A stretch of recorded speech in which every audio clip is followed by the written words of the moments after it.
Mesdames, Messieurs, bienvenue à cette 7e émission de Coconut Podcast. En effet, nous en sommes rendus à 28 invités depuis le tout début du confinement. Ce projet, vous le savez, est le fruit de la créativité en cette période où ce que nous nous retrouvons à la maison. Alors, on vous incite à être créatifs, vous également. Une émission incroyable. Aujourd'hui, on reçoit des invités de marque. Dans un premier temps, on reçoit, on se doit de l'appeler docteur. Il est océanographe, biologiste, humoriste, animateur, chroniqueur. Oui, on peut le lire dans la presse, dans la section opinion. Messieurs, dames, c'est avec un grand plaisir qu'on a comme premier invité Boucar Diouf. Oui, il est avec nous à Coconut Podcast. Par la suite, comme deuxième invité, alors là, attachez votre sucre, vous allez rencontrer une grande politicien. C'est quelqu'un que vous gagnez à connaître. Messieurs, dames, Amita Kotner, elle est candidate dans la course à la chefferie du Parti vert du Canada. Comme troisième invité, on va se déplacer sur cette map monde qui est derrière moi. Il est un artiste international. Je vous dirais qu'il est ambassadeur de la culture haïtienne de par le monde. Auteur, compositeur, interprète. Messieurs, dames, Bello est avec nous, oui, à Coconut Podcast. Et notre dernier invité, le dernier mais non le moindre. Alors là, on va découvrir une sonorité, ce qu'on appelle le blues du Sahel. Messieurs, dames, il chante en langue wolof, entre autres, peul, français, anglais. Cet artiste, depuis son arrivée au Québec, sur tout ce qu'il met la main, ça devient de l'or. On a l'ultime plaisir d'avoir avec nous Ilham à Coconut Podcast. Messieurs, dames, un petit rappel. N'oubliez pas d'aller vous abonner à notre chaîne YouTube, mais également notre page Facebook Alain Joe Coconut Podcast, afin de recevoir nos vidéos en primeur. Restez avec nous, une grande émission suit avec des invités formidables. Quelques instants sur Coconut Podcast.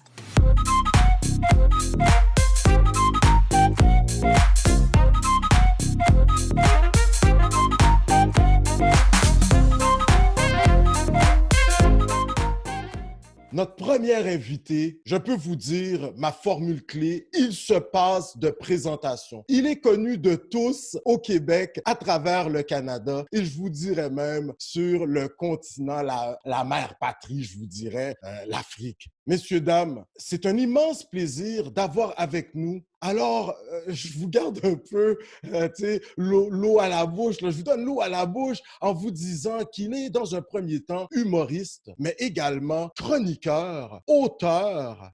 J'ai envie de vous dire qu'il est même animateur. Et aujourd'hui, il se positionne comme l'un des grands philosophes du Québec. C'est un plaisir d'accueillir, et il est même biologiste. Juste avant qu'on le présente, en 2016, il va recevoir une distinction. Il est chevalier de l'Ordre national du Québec. C'est avec un immense plaisir que nous accueillons à Coconut Podcast aujourd'hui Boucar Diouf, messieurs, dames. Boucar Diouf. Ah, Nagadef. Mais magnifique. Magnifique, rek. Oui, magnifique. Je suis là. Je suis là. Boucar Diouf, comment vas-tu?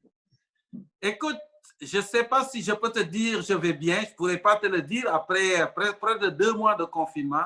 Je dirais, comme la plupart des Québécois, je suis dans la marde, mais on va s'en sortir. Non, mais cette formule est plus juste. Elle est plus juste que ça va bien aller. C'est un peu... C'est très candide de dire ça. On est dans la merde, mais on va s'en sortir. Boucar, avec ton humilité, on sait que cette période de confinement, pour un artiste comme toi, quelqu'un d'hyper occupé, comment vis-tu ce confinement en famille, en tant que professionnel? On sait que durant le confinement, tu as parti vraiment quelque chose là, de magnifique avec la petite famille, le Bungalow Blues Band. Hey, écoute, tu as tapé les millions de vues. tes enfants, ta femme, ta conjointe, vous êtes devenus des superstars au Québec. Boucard, peux-tu nous parler comment tu vis le confinement avec la petite famille, le Bungalow Blues Blend? Peux-tu nous en parler un peu? Mais le Bungalow Blues Band, c'est une initiative de ma femme, Caroline. Et donc, c'est elle qui est musicienne parce que moi, je chante, mais je suis meilleur chanteur quand je chante en Wolof ou en Serer qu'en français. Okay. Donc, avec les enfants. Et on utilise ça un peu pour un peu égayer les gens de l'autre côté qui sont enfermés entre quatre murs. Tu sais, il y a un proverbe qui dit le rire, c'est comme les essuie-glaces. Ça n'arrête pas la pluie, mais ça permet d'avancer quand même. Alors, donc, on l'utilise un peu pour faire du bien aux gens. Et puis, je pense que ça fait du bien aux gens parce que publier une petite vidéo comme ça et puis de voir qu'il y a 1 million d'individus, 1,1 million qui l'ont écouté, c'est quand même pas banal. Boucard, Oui. mais également, oui, c'est musical, c'est chanté, mais il y a quand même un message que vous passez. Tu te permets avec ta petite famille, le Bungalow Blues Band, de passer les messages qui nous sont donnés par les autorités gouvernementales. Tu Effectivement. te donnes vraiment comme mission de passer ce message, mais surtout de vulgariser la crise actuelle. Peux-tu nous parler un peu de cette initiative pour aujourd'hui de voir le message et réussir vraiment à atteindre les gens? Ben, T'es-tu on le surpris de relaie. ça? On essaie de relayer le message. Je pense que plus il y a de gens qui relaient le message, plus il sera entendu plus généralement dans la population. Donc, quand on parle des mesures de distanciation, où on chante Bonne fête des mères, des textes que Caroline écrit ici, on chante Bonne fête des mères aux gens. Je pense que les gens le reçoivent parce que ce que le virus a fait en arrivant sur cette planète, c'est d'attaquer ce qu'il y a de plus important chez l'humain, c'est l'humanité. L'humain, c'est un animal social qui a besoin des autres pour exister. Et le virus nous a dit, vous ne pourrez plus être avec les vôtres. Et pourquoi? Parce que quand quelqu'un est malade, on le voit, mais il y a des porteurs asymptomatiques. Donc, les porteurs asymptomatiques, c'est quelqu'un qui porte le virus, mais qui n'est pas malade et capable de le transmettre. Et du coup, n'importe qui est en face de nous devient un porteur potentiel. Donc, on ne peut plus se voir. Et ça, pour un animal social comme l'espèce humaine, c'est quelque chose d'extrêmement dur. Et donc, ces petits textes, ces petites chansons qu'on fait en famille, je pense qu'atteignent les gens parce que ça leur fait réaliser c'est quelque chose qu'on avait il y a quelques mois et qui n'existe plus, c'est fini, pour un bon bout de temps. Écoute, en tout cas, moi, je peux te dire un gros big up au Bungalow Blues Band, tes enfants, ta femme qui écrit les textes. Ben, moi, je suis fan fini. Là, regarde, c'est déjà rendu à des millions de views, toutes les vidéos que vous sortez. En tout cas, big up pour ça. Là, je ne m'y attendais pas. En faisant les recherches, on est tombé là-dessus, puis c'est comme, wow. Boucard, pour ceux qui ne te connaissent pas, écoute, oui. Je t'ai salué en langue Wolof, mais toi, tu es né au Sénégal, n'est-ce pas? Tu es originaire, parce que nous, on ne le sait pas vraiment, hein, on vit en Amérique, mais il y a différentes communautés dans les pays en Afrique. On pourrait appeler différentes ethnies, différents clans. Et toi, on sait qu'il y a les Wolofs, il y a les Peuls, mais il y a également le peuple Serer. Voilà. Peux-tu nous en parler un peu? Vous avez votre propre langue à vous. Peux-tu nous parler un peu de tes origines, Boucard Diouf? Ben, tu l'as dit, je suis un Serer, moi. Serer, c'est peut-être la troisième langue. Je ne vais pas dans les statistiques, mais Serer, c'est une des langues parlées au Sénégal. Et nous, les Serer, on est des cultivateurs d'arachides. On nous connaît pour la culture des arachides et l'élevage des zébus. Donc, on a des vaches. Moi, j'ai grandi dans une famille, mon père a des vaches, des zébus. Donc, ma jeunesse a été l'agriculture et l'élevage des zébus de mon père jusqu'à ce que je finisse l'université au Sénégal et que je vienne faire un doctorat ici au Québec. Donc, je suis quelqu'un de la terre et quelqu'un des animaux et j'ai choisi de faire des études en biologie parce que j'étais paresseux. Ça faisait partie de moi déjà avant que j'arrive à l'université. Alors, c'est un peu ça, à résumer ma vie, moi. OK, ben tu résumes ça avec beaucoup d'humilité. Écoute, tu as quand même fait une maîtrise à l'Université de Dakar, mais université chère Anta Diop. Diop, ouais, Et maintenant. ça, ici en Amérique, c'est pas tout le monde qui connaît. C'est quand même quelqu'un qui a travaillé beaucoup à faire connaître l'apport de l'Afrique à Ouais, l'humanité. Il a beaucoup travaillé également sur l'antériorité des civilisations nègres. Euh, voilà. Écoute, on sent qu'il y a ce bagage parce que de grands présidents sont passés sénégalais, ont été formés à l'université Cheikh Anta Diop. Peux-tu parler de Effectivement. cette expérience, Voilà. Boucard, avant de parler de ton Ben, domaine? moi, je suis content que des gens comme toi découvrent qui est Cheikh Anta Diop parce que, à quelque part, c'est vraiment un érudit qui s'est intéressé à tous ces sujets que tu viens d'évoquer. Et il a écrit un bouquin formidable, je pense, pour les gens qui veulent le découvrir, qui s'appelle Nation, Nègre et Culture. OK, on l'écrira. Alors, qui est très intéressant de souligner. Moi, l'Université de Dakar, c'était un pôle d'excellence, moi, quand j'ai quitté l'Université de Dakar en 1990.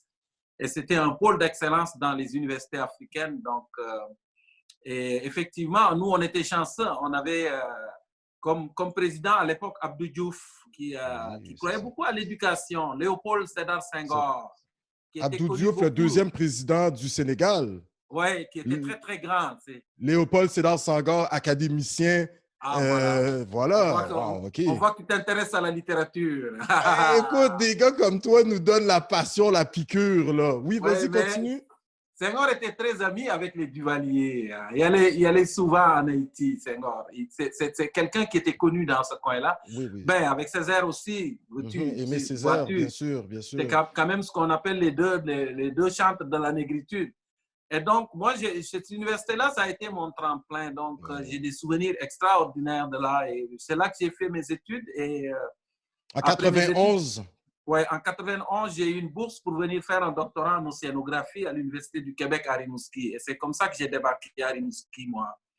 Et OK. j'ai fait mon doctorat à l'Université de Rimouski. J'ai enseigné là pendant 8 années. Et après ça, on m'a vu apparaître un peu dans les médias. Mais moi, avant tout, je suis un biologiste. C'est mon premier travail, c'est biologiste. Je suis un Biologiste scientifique. Ouais, voilà. et tu vas étudier les fonds marins également. Tu vas découvrir que dans une cuillerée à soupe, il y a comme 7 millions de virus. C'est-tu bien ça? Ouais, ça, c'est. J'aime beaucoup faire la vulgarisation scientifique. Donc, quand le virus est apparu, il y a beaucoup de gens qui se demandaient, ah, virus, ça sert à quoi? Et moi, j'ai écrit ce texte qui s'appelle Il pleut des virus. Mais Ouais. c'est une image que j'ai empruntée à un chercheur de l'Université de Colombie-Britannique qui s'appelle Curtis Sutton, OK. qui dit dans une seule cuillerée d'eau de mer, vous avez autant de virus que la population européenne au complet. Et chaque fois que vous allez nager, vous allez absorber sur votre corps plus d'1 milliard de virus, mais ce n'est pas des virus qui sont dangereux pour lui-même. Parce OK. que c'était une façon de montrer que les virus étaient peut-être la forme de créatures, des êtres, si on peut appeler ça comme ça, mais en tout cas des entités biologiques parmi les plus représentées dans la biosphère. Il y a 3 fois plus de biomasse de carbone de virus sur la Terre que de biomasse humaine. Donc, OK. ils sont là, il y en a beaucoup là. Il y en a beaucoup. Voilà. Écoute, tu nous vulgarises ça si bien. Si Boucard Diouf est découvert par les Québécois, il va être découvert à Rimouski dans un premier temps par ses étudiants. Parce que tes Oui, étudiants, tu donnais des cours, là, mais tu sais, c'est des théories, des trucs vraiment poussés. Là. Tu nous parles, toi, là, de protozoaires, de toxoplasmose. On va en parler dans quelques instants. Écoute, c'est tes étudiants, tu vas voir qu'ils avaient de la difficulté à comprendre certains des concepts. Puis là, tu oui, vas partir les boucardises. Puis oui, là, tu vas mettre des petites capsules. Hey, c'est touché, c'est cool, ça là. Tu vas mettre des petites capsules sur Internet à la disposition de tes étudiants. Ils vont écouter ça, voir pour étudier pour les examens que tu donnais. Et là, ils vont se marrer, comme on pourrait dire en bon français de France. Ils vont, tu sais, comme ça, tordre de rire, Boucard. Et là, ils vont oui, dire, on l'inscrit à Juste pour rire. Peux-tu nous voilà, parler? Comment tu as reçu ça quand l'étudiant t'écrit, ils sont venus te voir et disent Boucard, professeur, on veut oui. vous inscrire à Juste pour rire, toi qui es un océanographe, biologiste. Comment tu as reçu ça? Vas-y. Ben, moi, je leur ai dit, OK, vous m'inscrivez. Est-ce que c'est parce que vous avez confiance à mon talent ou vous voulez vous débarrasser de moi? Mais je pense parce que c'est à une époque où, des fois, je donnais des cours de biochimie structurale, qui est une matière assez hermétique un peu. Ouais. Et puis, donc, c'est les enzymes, c'est tout ce qui se passe à l'intérieur des cellules. OK. Beaucoup. Et puis, une fois, je donnais le cours, puis il y a un garçon qui dormait dans la salle. Alors, et moi, je demande à son voisin, veux-tu le réveiller? Et son voisin me répond, non, monsieur, c'est de la responsabilité de celui qui l'a endormi de le réveiller. Alors, quand ils m'ont inscrit, j'avais l'impression qu'ils voulaient se débarrasser de moi, vois-tu. Mais comme je les faisais rire beaucoup, j'ai dit, OK, vous voulez que j'aille faire ça? Mais je vais le faire, c'est un défi. Alors, j'ai écrit un texte sur l'hiver du Québec, alors, où je riais un peu de l'Africain qui débarque au Québec et qui écrit une lettre à son père en lui disant, tu sais, la température, des fois, au Québec, descend à moins 140 en bas de zéro. Pour te donner une idée, à Rimouski, a 2 saisons, l'hiver puis le mois de juillet. Au printemps, j'ai dit, au printemps, tu ne me croiras pas, papa, mais les Québécois sont tellement écœurés de l'hiver qu'ils essayent de bouffer les maudits derniers bancs de neige en les mélangeant à du sirop d'érable. J'avais écrit ce texte. Alors, j'avais écrit ce texte et je suis allé faire des auditions et j'ai gagné les auditions du festival Juste pour rire. C'est comme ça, hein, aussi bêtement que ça puisse paraître, c'est comme ça que j'ai commencé à faire des petits numéros d'humour par-ci, par-là, voilà. Écoute, Boucard, ceux qui ne le savent pas, on va te découvrir au Québec, mais tu as ces origines venant du peuple sérère. Vous avez une organisation sociale où Oui, il y a différentes castes, si on peut dire ça comme ça, et tu as la effectivement. caste des griots. Il y a les chevaliers, mais il y a Oui, les griots, les conteurs. Euh, oui. Est-ce que tu as quelqu'un dans ta famille où tu observais beaucoup les griots? Parce qu'on peut te dire, tu es le griot numéro 1 au Québec. Là. Moi, Ah, mais là, ça, écoute, c'est... c'est Mais c'est bon, clair. c'est la première fois que quelqu'un me dit ça. Ah, c'est J'apprécie ça. Parce respect. que j'ai toujours eu un faible pour les griots qui gravitaient. Moi, je ne suis pas de la caste des griots, mais les gens qui avaient l'art de la parole, ceux qui pouvaient prendre la parole et vraiment là, aller chercher les gens, ou soit les faire rire, ou aller chercher des émotions, les toucher, toucher leur cœur, ou stimuler leur intellect, m'ont toujours passionné. Mon père a toujours été entouré par des grands griots dans sa vie. Et donc, je les ai écoutés. Effectivement, ce que tu viens de dire, moi, je les ai écoutés tout le temps, tout le temps. Et je pense que ma façon de dire les choses, Oui, de bien sûr. raconter des histoires, et même ma façon d'écrire, qui est différente quand même, je pense, de beaucoup de Oui, personnes, ma façon d'écrire, tout ça a été teinté par ces grands maîtres de la parole. On dit les maîtres de la parole que j'ai les maîtres côtoyés de dans la ma parole. jeunesse. Ouais. Boucard, juste un instant. Messieurs, dames, nous allons demander à Boucard Diouf d'étonner son très connu et fabuleux, comme disait mon grand-père. Ah, Peux-tu, ouais. s'il te plaît, Boucard, le Québec Ah, t'écoute, voilà. une émission avec Ouais. Boucard sans, comme, tu sais, peux-tu y aller, là? On t'écoute. Vas-y, Boucard. Il dirait, en ces temps de pandémie où tout le monde est confiné, comme disait mon grand-père, bien avant les médicaments et les docteurs, l'humain restera toujours le meilleur remède pour son prochain. Voilà.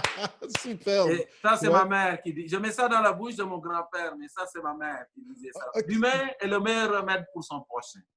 Boucard, Oui, l'humain est le meilleur remède pour son prochain. voilà. Dans la culture sénégalaise, la famille est hyper importante. Oui. Boucard Diouf, tu nous parles souvent, comme disait, bon, comment il s'appelle? On peut-tu Mon te demander? grand-père, il Ouais, s'appelait Boukhar. Boucard aussi. C'est ça, peux-tu nous expliquer Oui. les patronymes? Comment ça fonctionne au Sénégal un petit peu, là? Je sais pas Ah si... non, nous, on recycle. Il n'est pas question que tu amènes ton enfant, tu décides que tu lui trouves un nom cute. Non, tu recycles, tu prends les noms de ses ancêtres.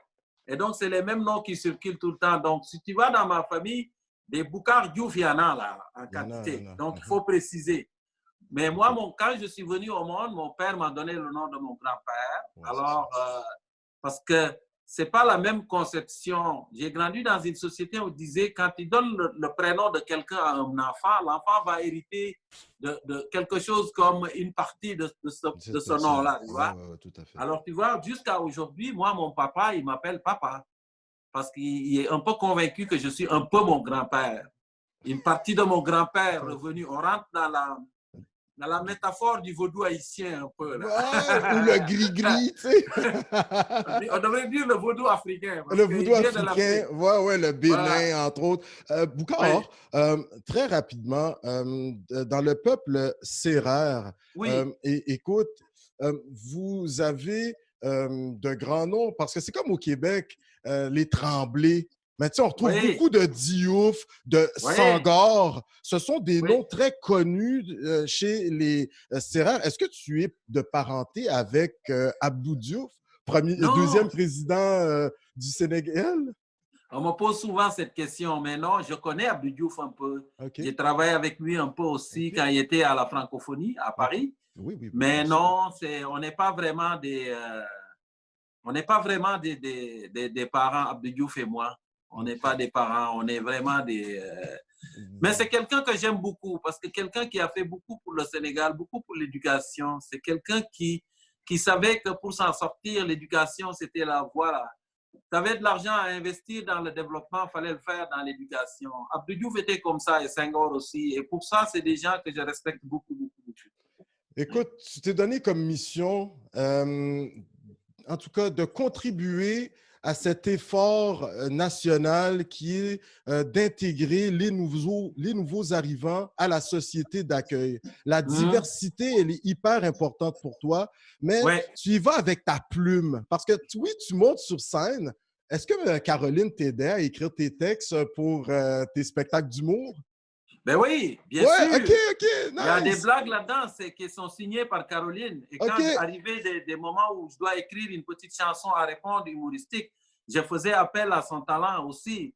OK, c'est ça, c'est un projet. Et la musique qui va dans le fait, la musique de tous mes spectacles, c'est Caroline qui la compose ici à la maison. Donc, c'est elle qui compose la musique aussi.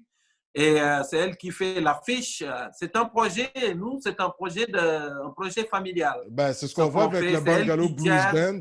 Voilà, c'est elle qui gère aussi. Okay, donc, c'est vraiment un projet familial. Okay. Et puis, la production de nos spectacles, on le fait aussi à domicile. Donc, on ne confie pas ça à quelqu'un d'autre, on le fait nous-mêmes. Donc, c'est ça, c'est un travail d'équipe. Et c'est très bon le travail d'équipe parce que quand ça chie, tu peux mettre la faute sur l'autre. Quand une entrevue ne marche pas, tu peux le mettre sur l'autre. Sur l'autre, hein? Ben, écoute, Boucard, on retient ça. Écoute, tu as été connu en tant qu'humoriste. Tu as fait Juste pour rire. Tu as animé un des galas. Tu vas recevoir une distinction, le prix du Grand Rire, je pense, en 2006, si ma mémoire est bonne. Oui, dans ce c'est ça. Oui, exactement. Mais moi, là, franchement, on va vraiment connaître Boucard Diouf, en tout cas moi, des kiwis et des hommes. Oui! Parce que là, tu vas faire des animations. Je pense que c'est au marché Jean Talon avec Francis Reddy, celui qui a animé Reddy Go. Puis tu avais Monsieur Tri qui passait par moment.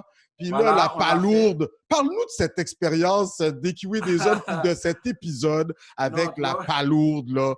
Ça ressemblait à quelque chose de spécial, ça. Vas-y.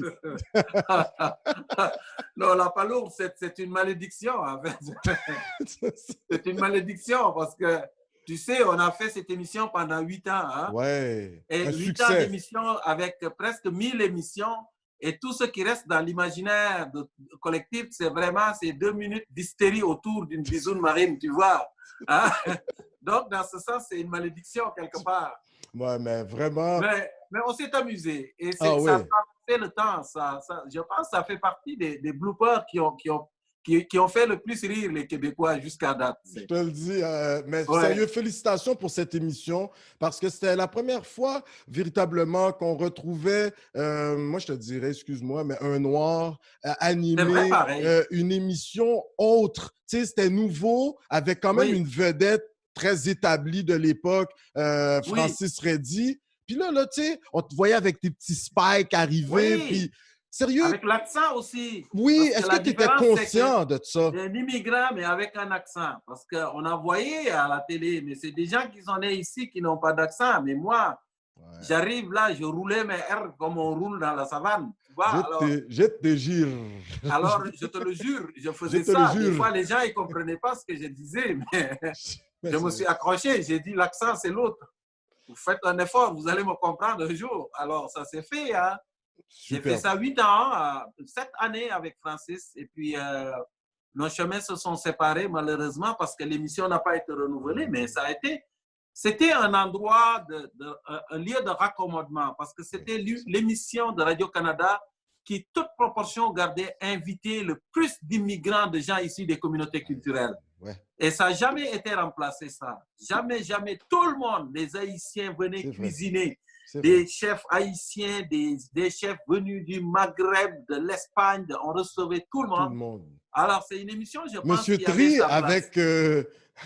avec sa palourde. Oui. Exactement. Tri, lui, est venu s'amuser avec nous, tu vois. Parce que lui, il savait exactement ce qu'il faisait. Nous, on ne savait pas quoi faire, mais lui, il savait ce qu'il faisait. Alors, nous, on était là comme des hystériques à rire comme des malades. Mort de rire, là. Ah, c'était horrible. Mais c'est beau à voir après. En bloopers, là, on se délecte de ce moment de télévision. Boucard Diouf, il ne nous reste pas beaucoup de temps. Écoute, pour mon père, pour ma maman, ils ont beaucoup apprécié le fait que tu te retrouves à la presse. Parce que tu écris des textes d'opinion à la presse. Puis là, on se délecte, c'est incroyable. Vite fait, moi, j'aimerais t'entendre. Tu as rencontré Madame Annette Savoie dans ce texte de la grippe espagnole à la COVID. Tu sais, l'importance de nos aînés dans la communauté africaine. Elle a 110 ans, Annette Savoie. Pour toi, tu penses qu'on ne s'assoit peut-être pas assez avec nos aînés pour apprendre d'eux? Qu'est-ce qu'on peut... Tu sais, si tu voudrais résumer cet écrit-là pour ceux qui n'ont pas encore lu, là, ta rencontre avec Annette. Ouais, je voulais dire aux gens, c'est des fois on dit on est à la page, mais moi je dis on peut bien être à la page, mais si on veut comprendre toute l'histoire, mieux vaut avoir lu celle qui précède avant d'écrire celle qui suit. Et les personnes âgées, c'est des professeurs. C'est des professeurs qui enseignent dans la seule école dont personne ne décroche. Et ça s'appelle l'école de la vie. On ne peut pas acheter ce diplôme-là, c'est impossible. Alors, mais imagine, cette dame est capable de te raconter ce qui s'est passé pendant la grippe espagnole, parce qu'elle s'en souvient et elle est en train de vivre la COVID-19 confinée. Elle doit être la seule à pouvoir faire ça au Québec aujourd'hui.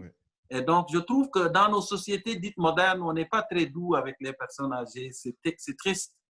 On l'a déjà été, maintenant un peu moins. Je trouve que la société de production n'est pas très tendre avec ceux qui sortent de la production. Les gens qui sont retraités, qui sont en âge avancé, je pense qu'il va falloir retrouver un regard plus empathique pour les personnes âgées, parce que ce qui se passe au Québec, là, dans les CHSLD, c'est épouvantable. C'est une hécatombe, tu vois. C'est terrible. Moi, j'ai grandi dans une culture où les personnes âgées sont adulées beaucoup. Et ça, je pense que c'est l'oralité qui fait ça.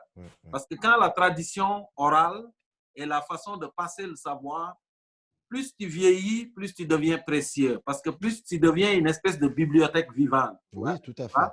Alors, donc, ici, on écrit tout. Donc, arrive un moment où on dit, ah, elle, on n'a plus besoin, ou lui, on n'a plus besoin de... Et on les cache un peu. C'est triste.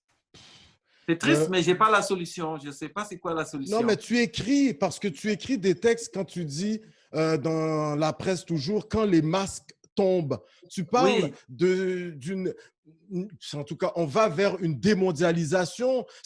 Oui, le mercantilisme a apporté certains bienfaits, mais il a causé énormément de tort également. Beaucoup. Peux-tu nous parler un peu là, de ce texte qui est incroyable, là, Boucard, en 30 secondes? Moi, je pense que faut juste voir à quel point les nations occidentales ont été pris les culottes à terre avec ce virus. Parce qu'à un moment donné, ils ont décidé que tout ce qui s'appelle les médicaments, les masques, tout ce qui est protection au niveau des hôpitaux, on laisse ça à la Chine.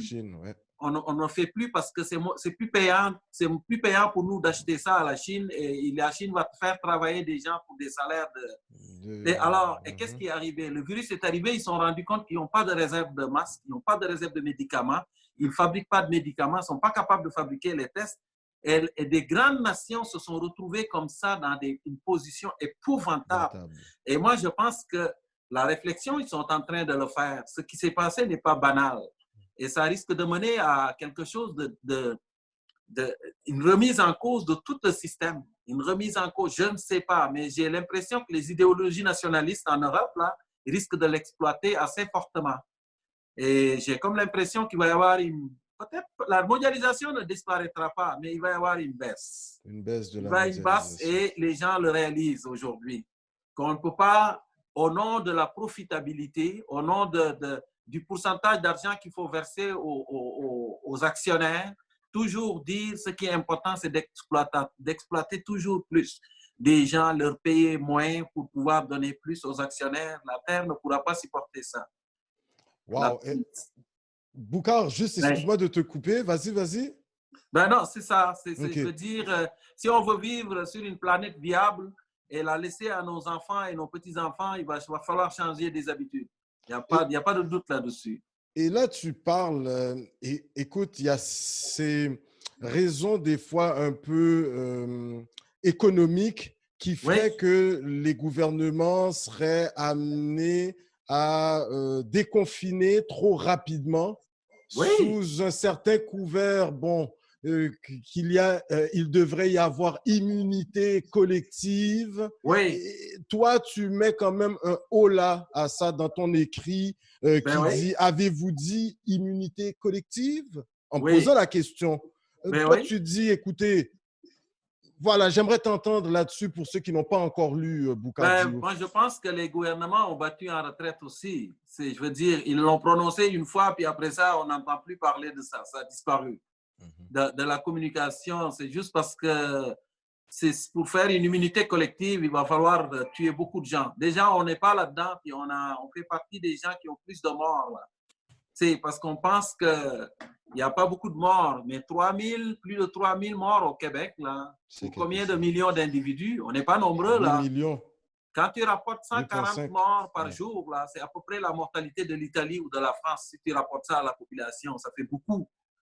Alors, donc, dans cette circonstance-là, parler d'immunité collective en disant, allez, il faudrait qu'un plus grand nombre de personnes attrapent le virus pour que les anticorps circulent dans la population, ce n'était pas une bonne idée.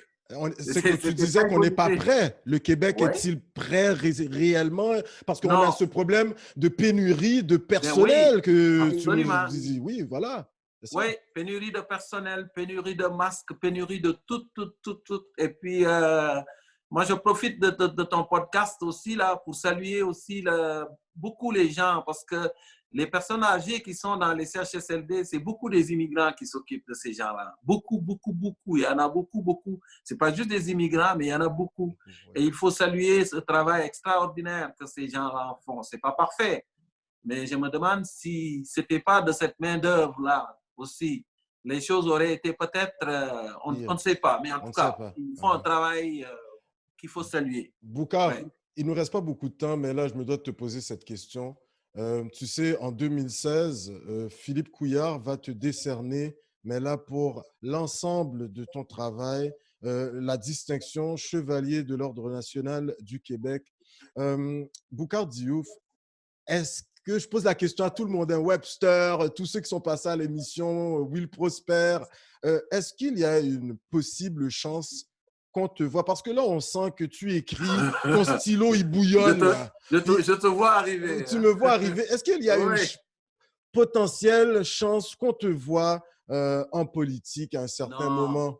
Pas tout de suite, en tout cas. Là. Pas dans un avenir moyen, pas du tout. Pas du tout, parce que la politique aussi, c'est un peloton. Tu es rentré dans un peloton et quand tu rentres dans un peloton, il faut que tu suives la cadence si tu ne veux pas la casser. Donc, ça suppose aussi écouter et répéter les mêmes choses que tout le monde, écrire dans la presse, prendre la plume, faire des émissions, choisir des sujets pour les aborder, me donne un espace de liberté. Je tiens beaucoup à cet espace de liberté-là. La politique, pour moi, ce n'est pas pour maintenant. OK, Ce super. n'est vraiment pas pour maintenant. Je pense qu'on peut contribuer à la société différemment. Et puis, contribuer en le faisant. Moi, je fais beaucoup des émissions de sciences, de Oui, vulgarisation tout à fait. scientifique, Oui. autant à la Mhm, télé qu'à la radio. mhm. Et je pense que je suis beaucoup plus utile pour le Québec à faire de la Tout formation, à à fait. donner des outils À aux jeunes et vulgariser. aux moins jeunes que d'aller en politique et de répéter des lignes de parti. Boucard, la politique, toi, tu dis non, mais il est certain que de par ton action sur le terrain, tu deviens un ambassadeur de la diversité au Québec. Tu te promènes un peu partout. Tu as résidé bas du fleuve, en Rimouski. Ouais. Euh, Moi, j'aimerais t'entendre. Aujourd'hui, on a Dominique Anglade qui est Oui, devenue, hein, c'est quand même quelque chose, là, la première ben, femme je trouve issue ça des fantastique. communautés culturelles Oui, qui est femme noire, là, oui, qui devient effectivement. chef d'un parti quand même d'avant-plan. Oui. J'aimerais t'entendre là-dessus avant que tu Ben, écrives là-dessus. Tu sais. moi, je trouve que Dominique, c'est une personne qui est brillante. Et Ouais. puis, moi, je pense qu'elle a le potentiel pour aller de l'avant, pour mettre de l'avant ses idées. Je lui souhaite une très bonne chance parce que la politique, c'est pas quelque chose de, ce n'est pas quelque chose de facile. Il y a quelques mois, j'ai écrit un texte parlant un peu de Dominique parce que les gens disaient parce qu'elle est noire et elle ne Ouais, pourra ouais. pas. Il y avait une partie du Parti libéral qui Oui, voulait qui donner ne des coups de croyait coude pas. parce qu'il Ouais. pensait qu'elle ne pognerait pas en région parce qu'elle Mhm. est noire. Mais j'ai dit non, c'est pas vrai. Ce que vous dites là, ce n'est pas vrai. Les régions sont aussi ouvertes que Montréal. La C'est preuve, l'exemple. je ne parle même pas de moi, mais la preuve, les seuls endroits où on retrouve des maires issus de la diversité, c'est en région. Le maire de Amos en Mont-Laurier à Abitibi, l'époque, ouais. Ulrich Chérubin, qui est OK. décédé. Oui, J'ai oui, écrit un oui, oui. texte sur Ulrich quand il est mort dans la presse. Le maire de Amos, c'est un Haïtien. Le maire de Mont-Laurier, Michel Oui. Adrien, c'est un Haïtien. Hein? Alors, je Yes. dis, c'est pas vrai ce que vous dites. Si Dominique est avec les Québécois comme ça, je suis convaincu qu'elle peut pogner autant à Montréal que dans le reste du Québec. Alors, moi, je ne peux que lui souhaiter bonne chance. Mais je trouve elle a vraiment fracassé un plafond de verre. Et ça, il faut vraiment Applaudir ça, applaudir. Il faut l'applaudir. franchement. Déjà, d'être la première femme chef et d'être la femme issue des minorités culturelles, c'est fantastique. C'est quelque chose. Voilà. Boucard, une minute, j'aimerais t'entendre commenter sur deux trucs. Dans un des écrits que tu as fait, La démocratie en crise, tu écris La dictature est restée fermez vos gueules. Oui. Puis la démocratie semble être devenue cause toujours. Oui, c'est une citation de quelqu'un que OK, j'ai OK, cité dans ouais. le texte. La Uh-huh. dictature ferme ta gueule, la démocratie. Mais ça ressemble à ça quand même. C'est un peu extrême, mais la vérité, c'est qu'aujourd'hui, on parle, mais les gens, ils continuent. Je veux dire, il n'y a pas une grande différence entre te faire dire, tu dis rien là, mais et te faire dire, ben là, tu peux parler. Vas-y là, mais on ne t'écoute pas. On ne t'écoute pas parce qu'on a quelque chose à faire, puis on le fait. Mais on te OK. permet d'écrire ce que tu penses, de gueuler aussi fort que tu penses, mais on continue quand même dans la même lancée. Dans ce sens-là, c'est triste parce qu'il y a une crise dans la démocratie aujourd'hui. C'est pas pour rien que des énergumènes émergent de partout De qui prennent le partout. pouvoir. Des trolls. Tu avais écrit Oui, même des sur trolls prennent le Internet. Ouais, ouais, pouvoir. ouais, ouais, Des ouais, ouais. trolls, c'est vrai, c'est un beau terme ça, des C'est trolls. des trolls, Les ouais, ouais. trolls ont pris le pouvoir un peu partout et il y en aura beaucoup plus encore avec l'événement de cette pandémie-là. Il y en aura. Il y en aura beaucoup plus encore qui vont réussir à dire aux gens, vous voyez, nous, on a la solution. Confiez-nous, mettez votre destin entre nos mains et on va vous trouver la D'où les solution. nationalismes, ce que tu disais. Voilà, il y a une crise dans la démocratie. Et ce n'est Euh, pas seulement dans les pays du Sud, malheureusement. Même dans les pays du Nord, il y a une énorme crise dans la démocratie. Les gens, il y a beaucoup de jeunes. Un sondage a été fait aux États-Unis l'année passée, là, puis beaucoup de jeunes ne croyaient plus à la démocratie. Ils disaient que d'avoir un dictateur qui mène le peuple, ça ne les dérange pas. C'est terrible. Tabarnouche, Oui, c'est terrible, des jeunes. des jeunes, là. Oui. Pour terminer, Boucard, j'aimerais t'entendre. Écoute, moi, j'ai lu un article que tu as écrit. Tu parlais du vaudou haïtien, où tu as parlé des vaudous, on parlait du Oui. gris-gris. Boucard, tu as écrit ce texte incroyable. Puis comment tu fais tes figures de style, les métaphores, comment tu amènes ça? c'est pété, comme on dit en bon québécois. Les zombies existent. J'aimerais t'entendre parler. Tu nous parles de protozoaires, ces parasites qui vont causer certains La toxoplasmose. toxoplasmose, Ouais, c'est oui. ça. Ces gens qui deviennent fous de leur chat parce que les Oui, chats ont attrapé ça du rat. Puis oui, là, c'est tu sais, ça. vas-y, Mais parle-nous c'est ça un petit peu, là. intéressant. Ouais, c'est malade. Ouais. Faut dire que tout existe chez les parasites. Les parasites sont capables de faire n'importe quoi à un animal. Et ça, c'est biologique. C'est C'est prouvé, pas, hein. il n'y a rien De magique, là. d'extrait, ouais, Ouais. il y a rien d'extraordinaire là-dedans. C'est basé sur des lois de la science. Mais la toxoplasmose, c'est quelque chose c'est un protozoaire qui est extraordinaire parce que il réside dans les intestins des chats. C'est leur hôte intermédiaire, mais peut infecter les souris et les rats. Mais quand il infecte une souris et un rat, il va aller dans l'intestin du chat. Donc, ce qu'il fait, c'est qu'il prend le contrôle du cerveau de la souris et la souris peut quasiment tomber amoureuse d'un chat. C'est comme si le parasite lui disait, regarde le minou là-bas, là, c'est ton ami, va le saluer. Et les souris viennent, puis même l'odeur de l'urine de chat qui leur faisait peur ne leur fait pas peur. Ils viennent narguer les chats Tu parles pour que des le gens qui ont parasite puisse 40 chats, passer. qui s'habituent à cette Oui, odeur-là, mais oui, ils sont quasiment contaminés par ce parasite. oui. Ils sont en Et amour le chat avec. finit par manger la souris et le parasite se retrouve où il voulait être. Alors, et il y a beaucoup de travaux qui sont faits sur ce parasite-là qui démontrent que j'avais écrit ce texte à l'Halloween OK, pour dire aux gens, OK, vous célébrez les zombies, mais dans la nature, je vais vous dire, ça existe, ça, les zombies. C'est différent des zombies haïtiens qui viennent du Bénin, là, mais ça existe. Ça, c'est des vrais. Hein? C'est des... le pays de Niadema, c'est ça, ouais, je pense à Niadema. Yassimbe et Adema, ça c'est Nassim Togo. Fior, c'est ça, c'est au Togo à côté, c'est vrai. Oui, oui, effectivement. Ouf, la géographie. Hey, Boucard, on termine là-dessus, mais Hey, merci, mon ami. j'aimerais t'entendre, ton grand-père, j'aimerais qu'il nous dise quelque chose avant que tu nous quittes. Ça va être ton mot de la fin en quelque sorte, puis après tu feras tes remerciements. Ton C'est grand-père, Coconut Podcast. oui, exactement. Qu'est-ce qu'il nous dit, ton grand-père? Mon grand-père disait, quand les Européens sont arrivés chez nous en Afrique, nous avions les terres et ils avaient la Bible. Ils nous ont ensuite demandé de prier les yeux fermés. Quand on a ouvert les yeux, ils avaient les terres, on avait la Bible. Tes remerciements, Boucard? Ben, merci beaucoup à Coconut Podcast. Je t'en prie, À la Boucard. prochaine, les amis. Je te remercie beaucoup pour cette entrevue. Écoute, prochaine. on va te réinviter la prochaine fois. Mais on aimerait avoir Mme Caroline, celle qui est derrière la grande Oui. Manitou, là. Ouais, Tu sais, ouais, ça serait pas d'accord. pire.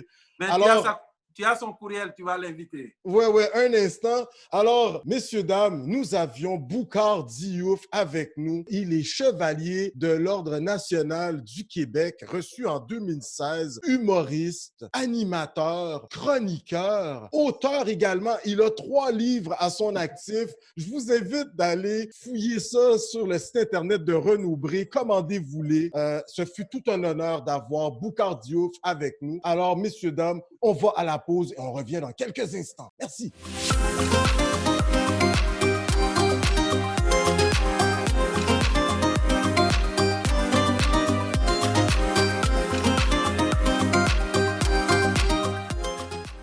Comme deuxième invité, nous allons faire une découverte. Mais alors là, mon expression, elle est parfois cliché, mais nous gagnons à connaître Amita Kotner. Messieurs, dames, elle est docteure en astronomie et en astrophysique, graduée de l'Université de Californie à Santa Cruz. Aujourd'hui, messieurs, dames, elle est candidate à la course à la chefferie en remplacement d'Elisabeth May pour le Parti vert du Canada. Messieurs, dames, nous avons le grand plaisir d'accueillir à Coconut Podcast aujourd'hui Amita Kotner, messieurs, dames.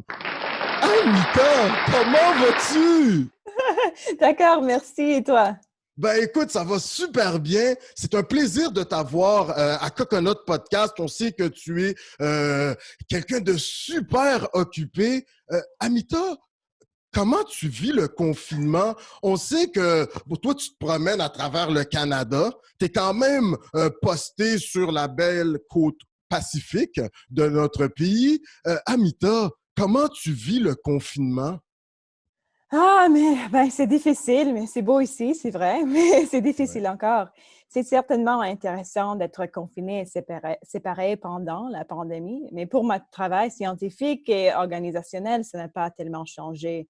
Tous mes projets sont plus longs qu'avant et Mhm. travailler avec mes collaborateurs prend un peu de temps supplémentaire, car tout le monde a trop à faire maintenant.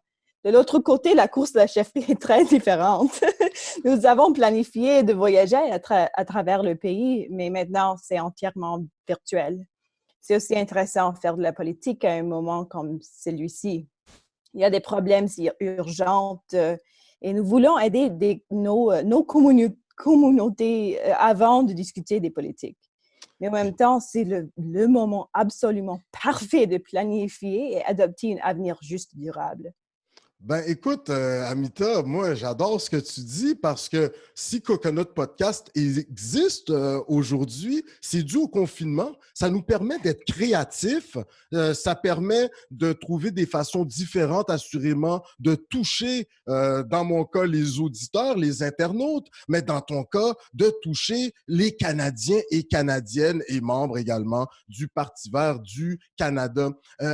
Amita, écoute, toi, actuellement, ceux qui ne te connaissent pas, écoute, tu as fait des études pas mal brillantes. Toi, on sait que tu es originaire de la Colombie-Britannique.